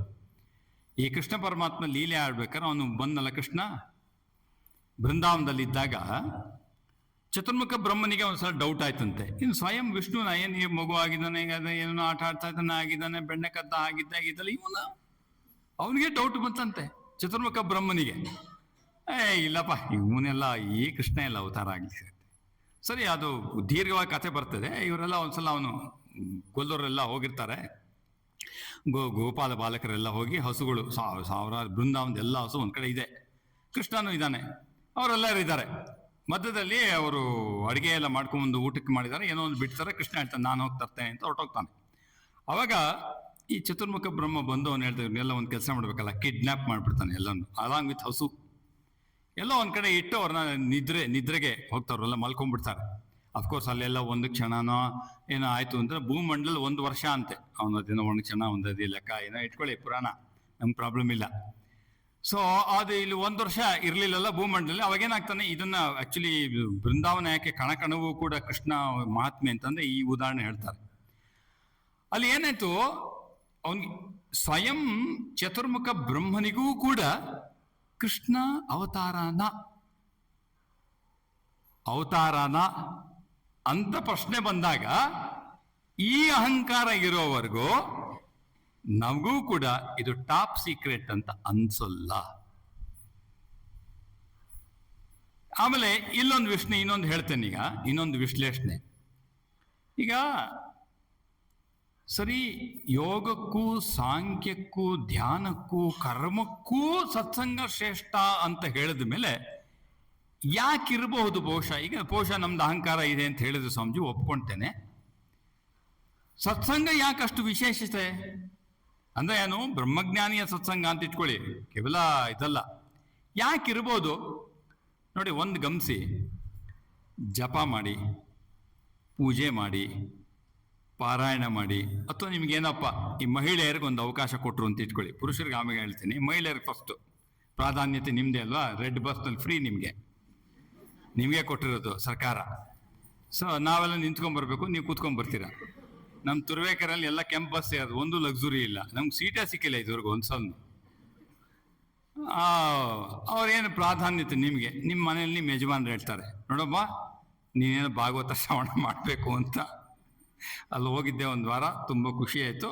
ನೀವು ಒಂದು ಕೆಲಸ ಮಾಡೋದು, ಯಾರೋ ಸ್ವಾಮಿಗಳು ಮಂಗಳ ಅಂತ ಅಂದು ಬಂದಿದ್ದೆ ನರ್ಮದಾ ಒಂದು ವಾರ ಅಂತ, ಹೋಗು ನೀನು 3 ತಿಂಗಳು ಭಾಗವತ ಶ್ರವಣ ಮಾಡು ಅಂತ ನಿಂಗೆ ಫ್ರೀ ಕೊಟ್ಟರು ಅಂತ ಇಟ್ಕೊಳ್ಳಿ. Bus free, travelling free.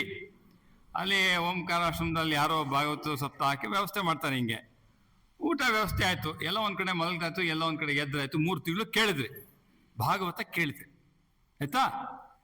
ಆಮೇಲೆ 1 ತಿಂಗಳು ಭಾಗವತ ಮುಗೀತು. 1 ತಿಂಗಳು ಬರೀ ಲಲಿತಾ ಸಹಸ್ರನಾಮ ಪಾರಾಯಣ ಮಾಡಿದ್ರಿ.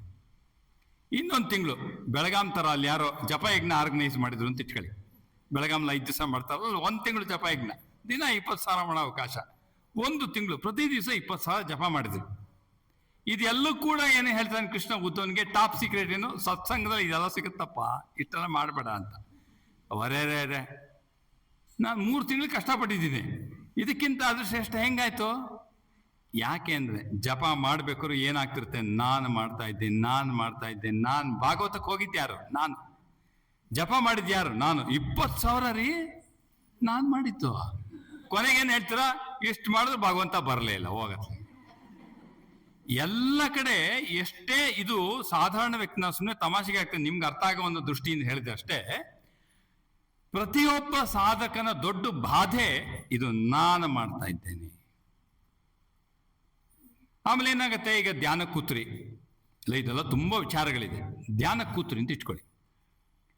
ಕೆಲವು ದಿವಸ ಬಹಳ ಅದ್ಭುತವಾಗಿ ಅದು ಸಾತ್ವಿಕವಾಗಿ ಆಹಾರ ಮತ್ತು ನೋಟ ಮತ್ತು ಆಂತರಿಕ ಇದು ಬದಲಾವಣೆಗಳು ಎಲ್ಲ ಆಗಿ ಅವತ್ತು ನಿಮಗೆ ಪ್ರಫುಲ್ಲವಾಗಿ ಧ್ಯಾನದಲ್ಲಿ ಆನಂದ ಸಿಗ್ತದೆ 1 ವಾರ.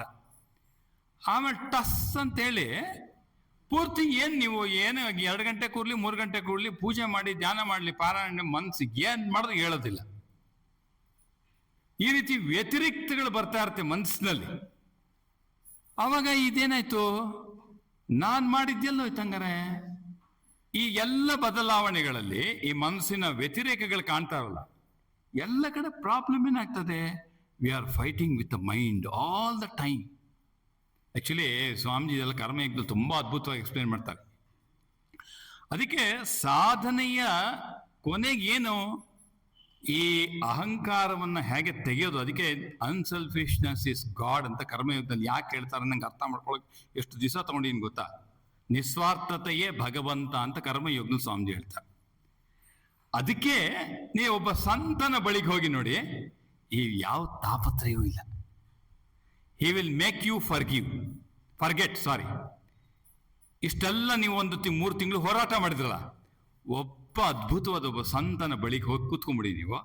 ಅವನು ಭಗವಂತನ ಬಿಟ್ಟು ಬೇರೆ ಮಾತಾಡೋದಿಲ್ಲ. ಆ ಎಲ್ಲ ಹೊತ್ತಿನಲ್ಲಿ ನಿಮಗೆ ನೀವು ನೆನಪಿರೋದಿಲ್ಲ. ಇದು ಜಪದಲ್ಲೂ ನಮ್ಗೆ ಆಗತ್ತೆ ಅಂತ ಹೇಳಲಿಕ್ಕೆ ಆಗೋದಿಲ್ಲ. ಅದಕ್ಕೆ once you start forgetting yourself, then japa parayana will become more fruitful. ಅದಾಗಬೇಕು ಅಂದರೆ ಸಂತನ ಸತ್ಸಂಗದಲ್ಲಿ ಮಾತ್ರ ಇದರ ಅರ್ಥ. ಅದಕ್ಕೊಂದು ಉದಾಹರಣೆ ಹೇಳ್ತೀನಿ ನೋಡಿ. ಈ ರಮಣ ಮಹರ್ಷಿಗಳು ಪ್ರಾರಂಭದ ಹಂತದಲ್ಲಿ ಇದು ತುಂಬ ಅದ್ಭುತವಾಗಿದೆ. ಇದೇ ಒಂದು ವಿಶ್ಲೇಷಣೆ, ಇದು ಯಾಕೆ ಉದ್ದವನಿಗೆ ಇದು ಹೇಳ್ದ ಅನ್ನೋದು ಬೇರೆ ಬೇರೆ ಆಯಾಮದಲ್ಲಿ ವಿಶ್ಲೇಷಣೆ ಇದೆ. ಸುಂದರೇಶ್ವರ ಅಂತ ಬಹುಶಃ ನನಗೆ ಹೆಸರು ಸ್ವಲ್ಪ ಆಚೀಚಿರ್ಬೋದು.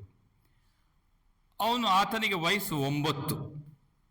ಆ ಸಂದರ್ಭದಲ್ಲಿ ರಮಣ ಮಹರ್ಷಿಗಳನ್ನು ಅವರು ಅವಾಗ ವಿರೂಪಾಕ್ಷ ಕೇವ್ನಲ್ಲಿ ಇರ್ತಾರೆ. ಹೋಗಿದ್ದಾರೆ ರಮಣಾಶ್ರಮಕ್ಕೆ, ಹೋಗಿದ್ದಾರೆ ಅರುಣಾಚಲಕ್ಕೆ,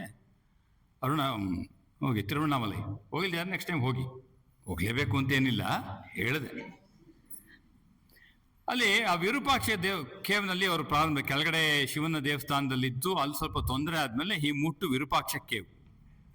ವಿರೂಪಾಕ್ಷ ಕೇವ್ಗೆ ಹೋಗಿ ಇದ್ದಾಗ ಈ ಬಾಲಕ ಬೆಟ್ಟ ಹತ್ತು ಹೋಗ್ತಾ ಇದ್ದ, ಸುಂದರೇಶ್ವರ. ಅವನು ಹೋಗಿ ರಾವಣರನ್ನು ನೋಡಿದ್ದ. ಅವನಿಗೇನೋ ಗೊತ್ತಿಲ್ಲ, ಆಕರ್ಷಣೆ, ಹೋಗಿ ಬಂದು ಮಾಡ್ತಾ ಇದ್ದ. ಸರಿ, ಆಮೇಲೆ ಅವರು ಅಲ್ಲಿಂದ ಸ್ಕಂದಾಶ್ರಮಕ್ಕೆ ಬಂದರು. ಅವನು ಆ ಸ್ಕಂದಾಶ್ರಮಕ್ಕೆ ಬಂದಾಗಲೂ ಅಲ್ಲಿಗೂ ಸುಮಾರು 16 ವರ್ಷ ಅವರು ಅಲ್ಲಿ ಅವರು ಇದ್ದಿದ್ದು. ಆಮೇಲೆ ಅವ್ರ ತಾಯಿ ಅವ್ರ ಜೊತೆ ಇರಕ್ಕೆ ಬಂದ ಮೇಲೆ ಆ ತಾಯಿಗೆ ಬೆಟ್ಟ ಹತ್ತಕ್ಕಾಗಲಿಲ್ಲ ಅಂತ ತಿರುವಣ್ಣಾಮಲೆ ಕೆಳಗಡೆ ಬಂದು ಆಶ್ರಮ ನಿರ್ಮಾಣ ಇತ್ಯಾದಿ ಎಲ್ಲ ಮುಂದೆ ಆಗೋದು. ಸರಿ, ಆಮೇಲೆ ಸ್ಕಂದಾಶ್ರಮಕ್ಕೂ ಬಂದ. ಅದಾಗಿ ಕೊನೆಗೆ ಕೆಳಗಡೆ ತಿರುವಣ್ಣಾಮಲೆ ಆಶ್ರಮ ಆಯಿತು. ಈ ಸುಂದರೇಶ್ವರ ದೊಡ್ಡ ಸಂಸ್ಕೃತ ವಿದ್ವತ್ತಾಗಿದ್ದ, ಪಾಂಡಿತ್ಯ ಪಡೆದ, ಶಾಸ್ತ್ರವನ್ನು ಅಧ್ಯಯನ ಮಾಡ್ದ. ಆಮೇಲೆ ಯಾವಾಗಲೂ ರಮಣ ಮಹರ್ಷಿಗಳನ್ನ ನೋಡ್ತಾ ಇದ್ದ. ಅವನಿಗೆ ಯಾವಾಗಲೂ ಅನಿಸ್ತಿತ್ತು, ನಾನು ಇಷ್ಟೊಂದೆಲ್ಲ ಸಂಪರ್ಕಕ್ಕೆ ಬಂದಿದ್ದೇನೆ, ಇವರು ನೀನು ಯಾರು ಅಂತ ಚಿಂತನೆಯನ್ನು ಮಾಡ. ನೀನು ಯಾರು, ಏನೇ ಪ್ರಶ್ನೆ ಕೇಳ್ತಿದ್ದೀಗೆ ಮಾಶೇರೆ ಭಗವಾನ್, ನಂಗೆ ಇದೊಂದು ಪ್ರಶ್ನೆ ಇದೆ, ನಾಮಜಪದಲ್ಲಿ ಭಗವಂತ ಸಿಗ್ತಾನಾ? ಅವ್ರೇನು ಕೇಳ್ತಿದ್ದು, ಈ ಪ್ರಶ್ನೆ ಯಾರು ಕೇಳ್ತಾ ಇದ್ದಾರೆ ಅಂತ ಕೇಳು ಅಂತ ಹೇಳ್ತಾನೆ. ನಾವು ಪ್ರಶ್ನೆ ಕೇಳ್ತೀವಿ, ಉತ್ತರ ಕೊಡೋದು ಬಿಟ್ಟು ಪ್ರಶ್ನೆ ಕೇಳೋದವನು ಯಾವ, ಅವ್ನು ಕೇಳು, ಅವ್ನು ಹೇಳ್ತಾನೆ ಅಂತ ಅವ್ರದ್ದು ಸೆಲ್ಫ್ ಎಂಕ್ವೈರಿ ಅವ್ರದ್ದು. ಸರಿ, ಈ ರೀತಿಯಾಗಿ ಹೇಳ್ತಾರೆ. ಸೊ ನಾನು ಆತ್ಮಜ್ಞಾನವನ್ನು ಪಡೆದೇ ಇಲ್ಲ, ಇವ್ರ ಜೊತೆಗಿದ್ದೀನಿ ಅಂಥೇಳಿ ಅವನ ಮನಸ್ಸಲ್ಲಿ ಅಂದ್ಕೊಂಡ. ರಮಣರಿಗೆ ಹೇಳಲಿಲ್ಲ. ಅವನೇನು ಮಾಡ್ದ, ಸರಿ ಅವ್ರು ಡಿಸೈಡ್ ಮಾಡ್ದ, ನಾನು ಮನೆಯಲ್ಲಿ ಕೂತ್ಕೊಂಡು ನಾನು ಇಂಟೆನ್ಸ್ ತಪಸ್ಮಯ ಮಾಡ್ತೇನೆ, ಹೋಗೋದೇ ಇಲ್ಲ ಇನ್ಮೇಲೆ. ಯಾಕೆ, ನಾನೇನು ಪಡ್ಕೊಳ್ಳೇ ಇಲ್ವಲ್ಲ, ಬರೀ ಅವ್ರ ಹಿಂದೆ ಓಡಾಡಿದ್ದಾಯ್ತು. ರಮಣರ ಹಿಂದೆ ನಾನು ಏನೆಲ್ಲ ತಿಳ್ಕೊಂಡಿದ್ದೀನಿ, ಓದ್ತೀನಿ, ಅನುಭವಕ್ಕೆ ಬಂದಿಲ್ಲ. ಸರಿ, ಇವ್ರೇನು ಮಾಡಿದ್ರು, ಅವನು intense meditation, intense enquiry, intense ಶಾಸ್ತ್ರ ಇದೆ ಅಂತ ತಗೊಂಡ್ರು. ಸುಂದರೇಶ್ವರ 1 ದಿವಸ ಆಯಿತು, 2 ದಿವಸ ಆಯಿತು, 1 ವಾರ ಆಯಿತು, 2 ವಾರ ಆಯಿತು, 1 ತಿಂಗಳಾಯಿತು, 2 ತಿಂಗಳಾಯಿತು, ಹತ್ತತ್ರ ತಿಂಗಳು ಮುಗಿತಾ ಇದೆ, ದಿನಗಳು ಹಿಂಗೆ ಕಳೀತಾ ಇದೆ. 1 ದಿವಸ ಅವ್ನು ಕೂತ್ಕೊಳ್ತಾನೆ ಧ್ಯಾನಕ್ಕೆ, ಏನು ಮಾಡಿದ್ರು ಮನಸ್ಸು ನಿಲ್ತಾ ಇಲ್ಲ, ಏನು ಮಾಡಿದ್ರು ಚಟಪಡಿಕೆ. ಅವನಿಗನ್ಸ್ತು ಅವನು ಕೂತ್ಕೊಂಡು ಕೊನೆಗೆ ಎದ್ದು ಓಡ್ ಬರ್ತಾನೆ ರಮಣರ ಹತ್ರ. ರಮಣರನ್ನ ನೋಡಿದೆ, ಭಾಳ ದಿವಸ ಆಗಿ, ತಿಂಗಳಾಗೋಗಿದೆ. ಓಡ್ ಬಂದಾಗ ರಮಣರು ಹೇಳ್ತಾರೆ, 99 ದಿವಸ ಮುಗಿದು ಇವತ್ತು 100ನೇ ದಿವಸ ನಿನ್ನ ನೋಡಿದೆ ನಾನು. ಅವನು ನಾನು ಲೆಕ್ಕ ಇಟ್ಟಿಲ್ಲ, ಇವ್ರು ಲೆಕ್ಕ ಇಟ್ಟಿದ್ದಾರಲ್ಲ. ಅವನು 99 ದಿವಸ ನಾನು ನೋಡ್ಲಿಲ್ಲ, ಇವನು ಎಲ್ಲ ಇಂಟೆನ್ಸ್ ಸಾಧನೆ ಮಾಡ್ಬೇಕಲ್ಲ ಅಂತ ಇವನು ಹೇಳ್ದ. ಅವರು ಕಾಯ್ತಾ ಇದ್ದಾರೆ ಇವನಿಗೆ. ಅದಕ್ಕೆ ಅವ್ರು ಹೇಳ್ತಾರೆ, ಜೊತೆಗಿದ್ದಾಗ ನಾವೇನಂತೀವಿ, ಆಶ್ರಮದಲ್ಲಿ ಇದ್ದಾಗ ಏನು ಹೇಳ್ತೀವಿ, ಮನೆ ನಮ್ಗೇನು ಸಿಕ್ಲೇ ಇಲ್ಲಪ್ಪ, ಏನು ಸಿಕ್ಲೇ ಇಲ್ಲ. ಅದಕ್ಕೆ ಅವ್ರು ಏನು ಹೇಳ್ತಾರೆ, ಇದ್ದಾಗ ಕಳ್ಕೊಂಡಿರೋ ಮಹಾತ್ಮೆ ನಿನಗೆ ಅರ್ಥ ಆಗಲಿಲ್ಲ, ಅದಕ್ಕೆ ಏಕಾಂತದಲ್ಲಿ ನೀನು ಕಳ್ಕೊಂಡಿದ್ರೆ ಮಹಾತ್ಮೆ ಅರ್ಥ ಆಯ್ತು. 99 ದಿವಸ ಅವನು ಏನು ಅರ್ಥ ಆಯ್ತು, ಇದ್ದದ್ದನ್ನ ಕಳ್ಕೊಂಡಿದ್ದ, ಇದ್ದದ್ದನ್ನ ಪಡ್ಕೊಂಡಿರಲಿಲ್ಲ, ಇಲ್ಲದೆ ಇದ್ದಾಗ ಕಳ್ಕೊಂಡಿದ್ದ ಭಾವನೆ ಬಂತು. ಇದು ನಿನಗೆ ಈಗ ಅರ್ಥ ಆಯ್ತು. ಅದಕ್ಕೆ ನೀವು ಆಶ್ರಮಗಳಲ್ಲಿ ಬಂದಾಗ, especially when you go to a places like Belur Math, ಸಿಕ್ಲಿಲ್ಲ ಹುಡ್ಕಕ್ಕೆ ಹೋಗ್ಬೇಡಿ, ಸುಮ್ಮನೆ ಇದ್ದು ಅನುಭವಿಸಕ್ಕೆ ಹೋಗ್ಲಿ, ಆಗಲೇ ಸಿಗೋದು. ಯಾವಾಗ ಇದು ಭಾಳ things are very subtle if you don't understand things ಅಲ್ವಾ. ಏನು ಮಾಡ್ತೀವಿ ನಾವು, ಈ ಸ್ವಾಮಿಗಳನ್ನ ಮಾತಾಡ್ಸೋ, ಏನೋ ಸಿಗತ್ತೆ, ಸಿಕ್ಕಿಸ್ಕೊಟ್ಕೋಗ್ಬೇಡಿ, ಸಿಕ್ಕೋದಿಲ್ಲ. ಅದು ಸುಮ್ಮನೆ ಇರಕ್ಕೆ ಹೋಗಿ ಪಡ್ಕೊಳ್ತೀರ. ಮಹಾತ್ಮರ ಹತ್ರ ಹೋದಾಗ ಸುಮ್ಮನೆ ಇರಕ್ಕೆ ಹೋಗ್ಬೇಕು, ಅದೇ ಸತ್ಸಂಗ ಅನ್ನೋದು. ಅದಕ್ಕೆ ಏನು ಮಾಡಿ, ತುಂಬ ಅಲ್ಲಿ ಹೋದಾಗ ತುಂಬ ಜಪ ಮಾಡ್ತೀನಿ, ನೀನು ಸಾಧನೆ ಮಾಡೋ ಆಗಿದ್ರೆ, ಆದರೆ ಏನು ಮಾಡಬೇಕು, ಆಶ್ರಮದಲ್ಲಿ ಇರೋದು ಹೇಗೆ ಅಂತ ಕಲ್ತ್ಕೊಳ್ಳೋದು ಹೇಗೆ ಅಂತಂದ್ರೆ, ಅಲ್ಲಿ ಇದ್ದದ್ದನ್ನ ನಾನು ಭಾವಿಸ್ಲಿಕ್ಕೆ ಹೋದಾಗ ಪಡ್ಕೊಳ್ತೇವೆ, ಅದನ್ನು ಬಿಟ್ಕೊಂಡು ಇನ್ನೇನೋ ಮಾಡಕ್ಕೆ ಹೋದಾಗ ಅದು ಕಳ್ಕೊಳ್ತೇವೆ. ಅದಕ್ಕೆ ಮಹಾತ್ಮರ ಅದಕ್ಕೆ ನೋಡಿ, ಅವನು 3 ತಿಂಗಳಲ್ಲಿ ಆಗದೆ ಇದ್ದು, ಆ ರಮಣರ ಆಶ್ರಮದಲ್ಲಿ ಲಕ್ಷ್ಮೀ ಹಸು ಇತ್ತಲ್ಲ, ಆ ಹಸು ನೋಡಿ, ಅದು ಚಿಕ್ಕ ಕರು ಆಗಿದ್ದಾಗ ಅದನ್ನ ಕರ್ಕೊಂಡ್ಬರ್ತಾರೆ ಅದ್ರ ಹತ್ರ. ಅದಕ್ಕೇನೋ ಒಂದು ಫಾಂಡಿಂಗ್, ರಮಣರನ್ನ ಕಂಡ್ರೆ ಬಹಳ ಪ್ರೀತಿ. ಆಮೇಲೆ ಅದು 2 ಕಿಲೋಮೀಟರ್ ದೂರ ಇರುತ್ತೆ, ಅದು ಓಡ್ ಬರ್ತದೆ, ದಿನ 2 ಕಿಲೋಮೀಟರ್ ಓಡ್ ಬಂದ್ಬಿಡ್ತಿತ್ತು ಅದು ಕುರು ಹೋದಾಗ. ಈ ರಮಣರ ಹತ್ರ ಬಂದು ಅವರು ಸೌರಿ ಎಲ್ಲ ಮಾಡಿದ ಮೇಲೆ ಅದು ಎದ್ದು ಹೋಗ್ತಿತ್ತು. ಆಮೇಲೆ ಅವನು ಹೇಳ್ತಾನೆ, ಅವನು ಯಜಮಾನ ಇಲ್ಲ, ಇದು ನಮ್ಮ ಮನೇಲಿ ಇರಲ್ಲ, ಆಶ್ರಮದಲ್ಲಿ ಬಿಡ್ತೀಯ, ಅವ್ನು ತುಂಬ ಬಡವ. ಈ ಹಸು ಕೊಟ್ಬಿಟ್ರೆ ನಿನಗೆ ಹಾಲಿಗೆ ಇಲ್ಲಿ ಇರಲ್ಲ ಕೊಡ, ಇಲ್ಲಿ ಯಾಕೋ ಬಿಡ್ತೀಯ? ಇಲ್ಲ ಇಲ್ಲ ಇಲ್ಲ, ಅದು ಇಲ್ಲಿ ನನ್ನ ಮನೇಲಿ ಇರಲ್ಲ ಅಂತ ಅಲ್ಲೇ ಬಿಟ್ಟು ಹೋಗ್ತಾನೆ. ಅದು ರಾಮಣ್ಣರ ಸಾನ್ನಿಧ್ಯಕ್ಕೆ ಬಂದು ಕೆಲವು ಟೈಮ್ ತಟಸ್ಥವಾಗಿ ನಿಂತಿರ್ತಿತ್ತಂತೆ. ಅವ್ರು ಬಂದೆಲ್ಲ ಮೈಗೆಲ್ಲ ಸವರಿಸಿ ಆದಮೇಲೆ ಅದಕ್ಕೆ ಅವರು ಭಕ್ತರು ಕೆಲವು ಕೇಳಿ, ಭಗವಾನ್ ಅದೇನು ಸುಮ್ಮನೆ ನಿಂತಿದೆ, ಏನು ಅದರಲ್ಲಿ ಚಲನೆ ವಲನೆ ಮುಖ ಏನು ನೋಟ ಏನು ಕಾಣ್ತಾ ಇಲ್ಲ ಅಂತ. ರಮಣರು ಏನು ಹೇಳೋರು ಅಂತ ಗೊತ್ತಾ? ಇಟ್ ಈಸ್ ಇನ್ ಸಮಾಧಿ. ನಾವು ಸಮಾಧಿಲಿದೆ ಅದು ಹಸು. ಯಾವುದು ಪ್ರಭಾವ? ಸತ್ಸಂಗ. ಅದೇ ನಮ್ಮ ಥರ ಪಾರಾಯಣ ಮಾಡೋಕ್ಕಾಗತ್ತಾ? ಜಪ ಮಾಡ್ತಾ, ಧ್ಯಾನ ಮಾಡ್ತಾ, ಸಾಂಖ್ಯ ಮಾಡ್ತಾ, ಭಜನೆ ಮಾಡ್ತೀರಾ, ಖಂಡನ ಹೇಳ್ತೀರಾ? ನೀವು ಹೇಳಿದ್ ಬೇಕಾದ್ರೆ ಅದು ಕೇಳಿಸ್ಕೋಬೋದು. ಪಶು ಅದು ಒಂದು ಸಮಾಧಿಗೆ ಹೋಗ್ತಿತ್ತಂತೆ. ರಮಣರು ಹೇಳ್ತಾರೆ ಸಮಾಧಿಲಿ ಇದೆ, ಅದಕ್ಕೆ ಅದು ತಟಸ್ಥವಾಗಿ ನಿಂತಿದೆ ಅಂತ. ಪಶು ನೀರಿ ನಾವೇನಂತೀವಿ? ಎಲ್ಲಿಂದ ಪ್ರಾಪ್ತವಾಯ್ತು? ಸತ್ಸಂಗ. ಅದಕ್ಕೆ ಉದ್ದವ ಹೇಳ್ತಾನೆ, ಟಾಪ್ ಸೀಕ್ರೆಟ್ ಕಣೋ ಇದು, ಅರ್ಥ ಆದ್ರೆ ಮಾಡ್ಕೋ. ನೀನು ಸಾಂಖ್ಯಕ್ಕಿಂತ, ಯೋಗಕ್ಕಿಂತ, ಧ್ಯಾನಕ್ಕಿಂತ, ಕರ್ಮಕ್ಕಿಂತ, ಶಾಸ್ತ್ರಕ್ಕಿಂತ, ಅಧ್ಯಯನಕ್ಕಿಂತ ನೀನು ಭಗವಂತನ ಬಳಿಗೆ ಬೇಗ ಹೋಗ್ಬೇಕು ಅಂತಂದ್ರೆ ಇದು ನೀನು ಹಿಡ್ಕೋ. ಇದನ್ನು ಯಾವ್ದನ್ನ? ಸತ್ಸಂಗ. ಯಾಕೆ? ನಿರಾಸಕ್ತಿ ಕೊಡೋದು ಅದೇ ಅಂತ ಹೇಳ್ತಾನೆ. ಇಲ್ಲಿ ಎಲ್ಲ ಸಾಧನೆಯಲ್ಲಿ ಅಹಂ ಒಳಗಡೆಯಿಂದ ಇರ್ತೇನೆ, ನಾನು ಮಾಡಿದ್ದೇನೆ ಅಂತ. ಬೇಗ ನಿರಾಸಕ್ತಿ, ನಿಸ್ವಾರ್ಥತೆ ತುಂಬುವುದಿಲ್ಲ. ಅದಕ್ಕೆ ಸ್ವಾಮೀಜಿ ಕರ್ಮಯೋಗ ಇಂಟೆನ್ಸ್ ಆಗಿ ಮಾಡಬೇಕು ಅಂದ್ರೆ ಅಲ್ಲಿ ಆ ಕಡೆಯಿಂದ ಅದನ್ನೇ ಸ್ವಾಮೀಜಿ ಹೇಳ್ತಾರೆ. ಅಫ್ಕೋರ್ಸ್ ಬೇರೆ ಬೇರೆ ಆಂಗಲ್ ಇದು. ಅದಕ್ಕೋಸ್ಕರನೇ ಈ ಎಲ್ಲೆಲ್ಲಿ ಅವಕಾಶ ಇದೆಯೋ ಅಲ್ಲೆಲ್ಲ ಈ ಭಾಗವತ ಕೂಡ ಒಂದು ಸತ್ಸಂಗವೇ. ಭಾಗವತ ಶ್ರವಣ, ಕಥಾಶ್ರವಣ, ಮುಕ್ತಿ ಶಾಸ್ತ್ರ ದರ್ಶನ ಇದು. ಕೇಳ್ತಾ ಕೇಳ್ತಾ ಕೇಳ್ತಾ ಪರೀಕ್ಷಿತ್ತಂತರ ನಾನು ನಾಳೆನೇ ಹೋಗ್ತೀನಿ ಅಂತ ಗ್ಯಾರಂಟಿ ಆದ್ರೆ ಭಾಗವತ ಕೇಳ್ತಾನೆ ಮುಕ್ತಿ. ಆಮೇಲೆ ಮತ್ತೆ ಭಕ್ತಿ ಬರುತ್ತೆ. ಮುಕ್ತಿ ಆದ್ಮೇಲೆ ಭಕ್ತಿ ಬರಬೇಕು. ಯಾಕೆ? ಪಂಚಪುರುಷಾರ್ಥ ಭಾಗವತದ್ದು ಅಂದ. ನಾನು ಹೇಳಿದ್ದು ಎರಡೇ ಅಂಶ ಇವತ್ತು. ಒಂದು ಏನು ನೆನ್ಪಿಟ್ಕೋಬೇಕು? ಕಲಿಧರ್ಮದಲ್ಲಿ ಹರಿನಾಮ ಸಂಕೀರ್ತನೆ ಪ್ರಾಧಾನ್ಯ. ಆಮೇಲೆ ಕೃಷ್ಣ ಉದ್ಧವನಿಗೆ ಹೇಳಿದ ಉದ್ಧವ ಗೀತದಲ್ಲಿ ಬಹಳ ಟಾಪ್ ಸೀಕ್ರೆಟು ಸತ್ಸಂಗ. ಯಾಕೆ? ನಿರಾಸಕ್ತಿಯನ್ನು ಕೊಡುವುದು ಅದು. ಏನು ಮರ್ತೋದ್ರೂ ಪರವಾಗಿಲ್ಲ, ಈ ಮೂರನ್ನ ಮನೆಗೆ ಹೊತ್ಕೊಂಡೋಗಿ, ಮರ್ತೋಗ್ಬೇಡಿ, ಹೊತ್ಕೊಂಡೋಗಿ ಅಂದ. ಪೂಜ್ಯ ಮಾತಾಜಿಯವರಿಗೆ ಮತ್ತೊಮ್ಮೆ ನನ್ನ ನಮಸ್ಕಾರಗಳು, ಪ್ರಣಾಮಗಳನ್ನು ಸಲ್ಲಿಸ್ತಾ, ಅವರ ಒಂದು ಇದರಿಂದ ನೀವು ಕೂಡ ಕಥಾಶ್ರವಣ, ನಾನು ಕೂಡ ಕಥಾಶ್ರವಣ ಮಾಡುವಂಥ ಭಾಗ್ಯ ಇವತ್ತು ಒಟ್ಟೊಟ್ಟಿಗೆ ಪಡ್ಕೊಂಡಿದ್ದೇವೆ ಇಬ್ಬರು ಕೂಡ. ಇದು ಹೇಳಿದಲ್ಲ, it's A different line of thinking. ಅಂದ್ರೆ ಲೈನ್ ಆಫ್ ಥಿಂಕಿಂಗ್ ಯಾಕೆ ಹೇಳ್ತೀನಿ ಅಂತಂದ್ರೆ, ಅಧ್ಯಯನ ಅನ್ನೋದು ಕೂಡ ಅದು ಭಗವಂತನ ಕೃಪೆಯಿಂದ ಬೆಳಬೇಕಂದ್ರೆ ನಿಮ್ಗೆ ಆ ಥರ ಸಾಧು ಸಂಘ ಸಿಗ್ತಾ ಇದೆ ನಿಮ್ಗೆ ಇಲ್ಲಿ ಚಳ್ಳಕೆರೆ ಅವ್ರಿಗೆ. ಅದನ್ನ ವೃದ್ಧಿ ಮಾಡ್ಕೋಬೇಕು. ಆಗ ಆ ಲೈನ್ ಆಫ್ ಥಿಂಕಿಂಗ್ ಒಂದು ಬೇರೆ ಐಡಿಯಾ. ಅದು ಓದೋದು ಅಂದ್ರೆ ಏನು, ಅಧ್ಯಯನ ಮಾಡೋದು ಅಂದ್ರೆ ಏನು, ಆಲೋಚನೆ ಮಾಡೋದು, ಇಟ್ಸ್ ಡಿಫ್ರೆಂಟ್ ಲೈನ್. ಅದು ಆಗ್ಬಿಟ್ರೆ ನೋಡಿ, ಧ್ಯಾನ, ಜಪ, ಪ್ರಾರ್ಥನೆ, ಭಜನೆ ಎಲ್ಲ ಎಷ್ಟು ಕಳೆ ಕಟ್ಟತ್ತೆ ಅಂದ್ರೆ ಅದು ಬೇರೆ. ಅದರಿಂದ ಆ ಭಾಗ್ಯ ನಿಮಗೆ ಈ ಬೇರೆ ಬೇರೆ ರೀತಿ ಸಿಕ್ಕಿದೆ. ಈ ವಾರ ನಿಮ್ಗೆ ಆಷಾಢ ಮಾಸದಲ್ಲಿ ಭಾಗವತದ ಮೂಲಕ ಮಾತಾಜಿಯವರ ಒಂದು ಕೃಪೆಯಿಂದ ನಿಮಗೆ ಲಭ್ಯವಾಗಿದೆ.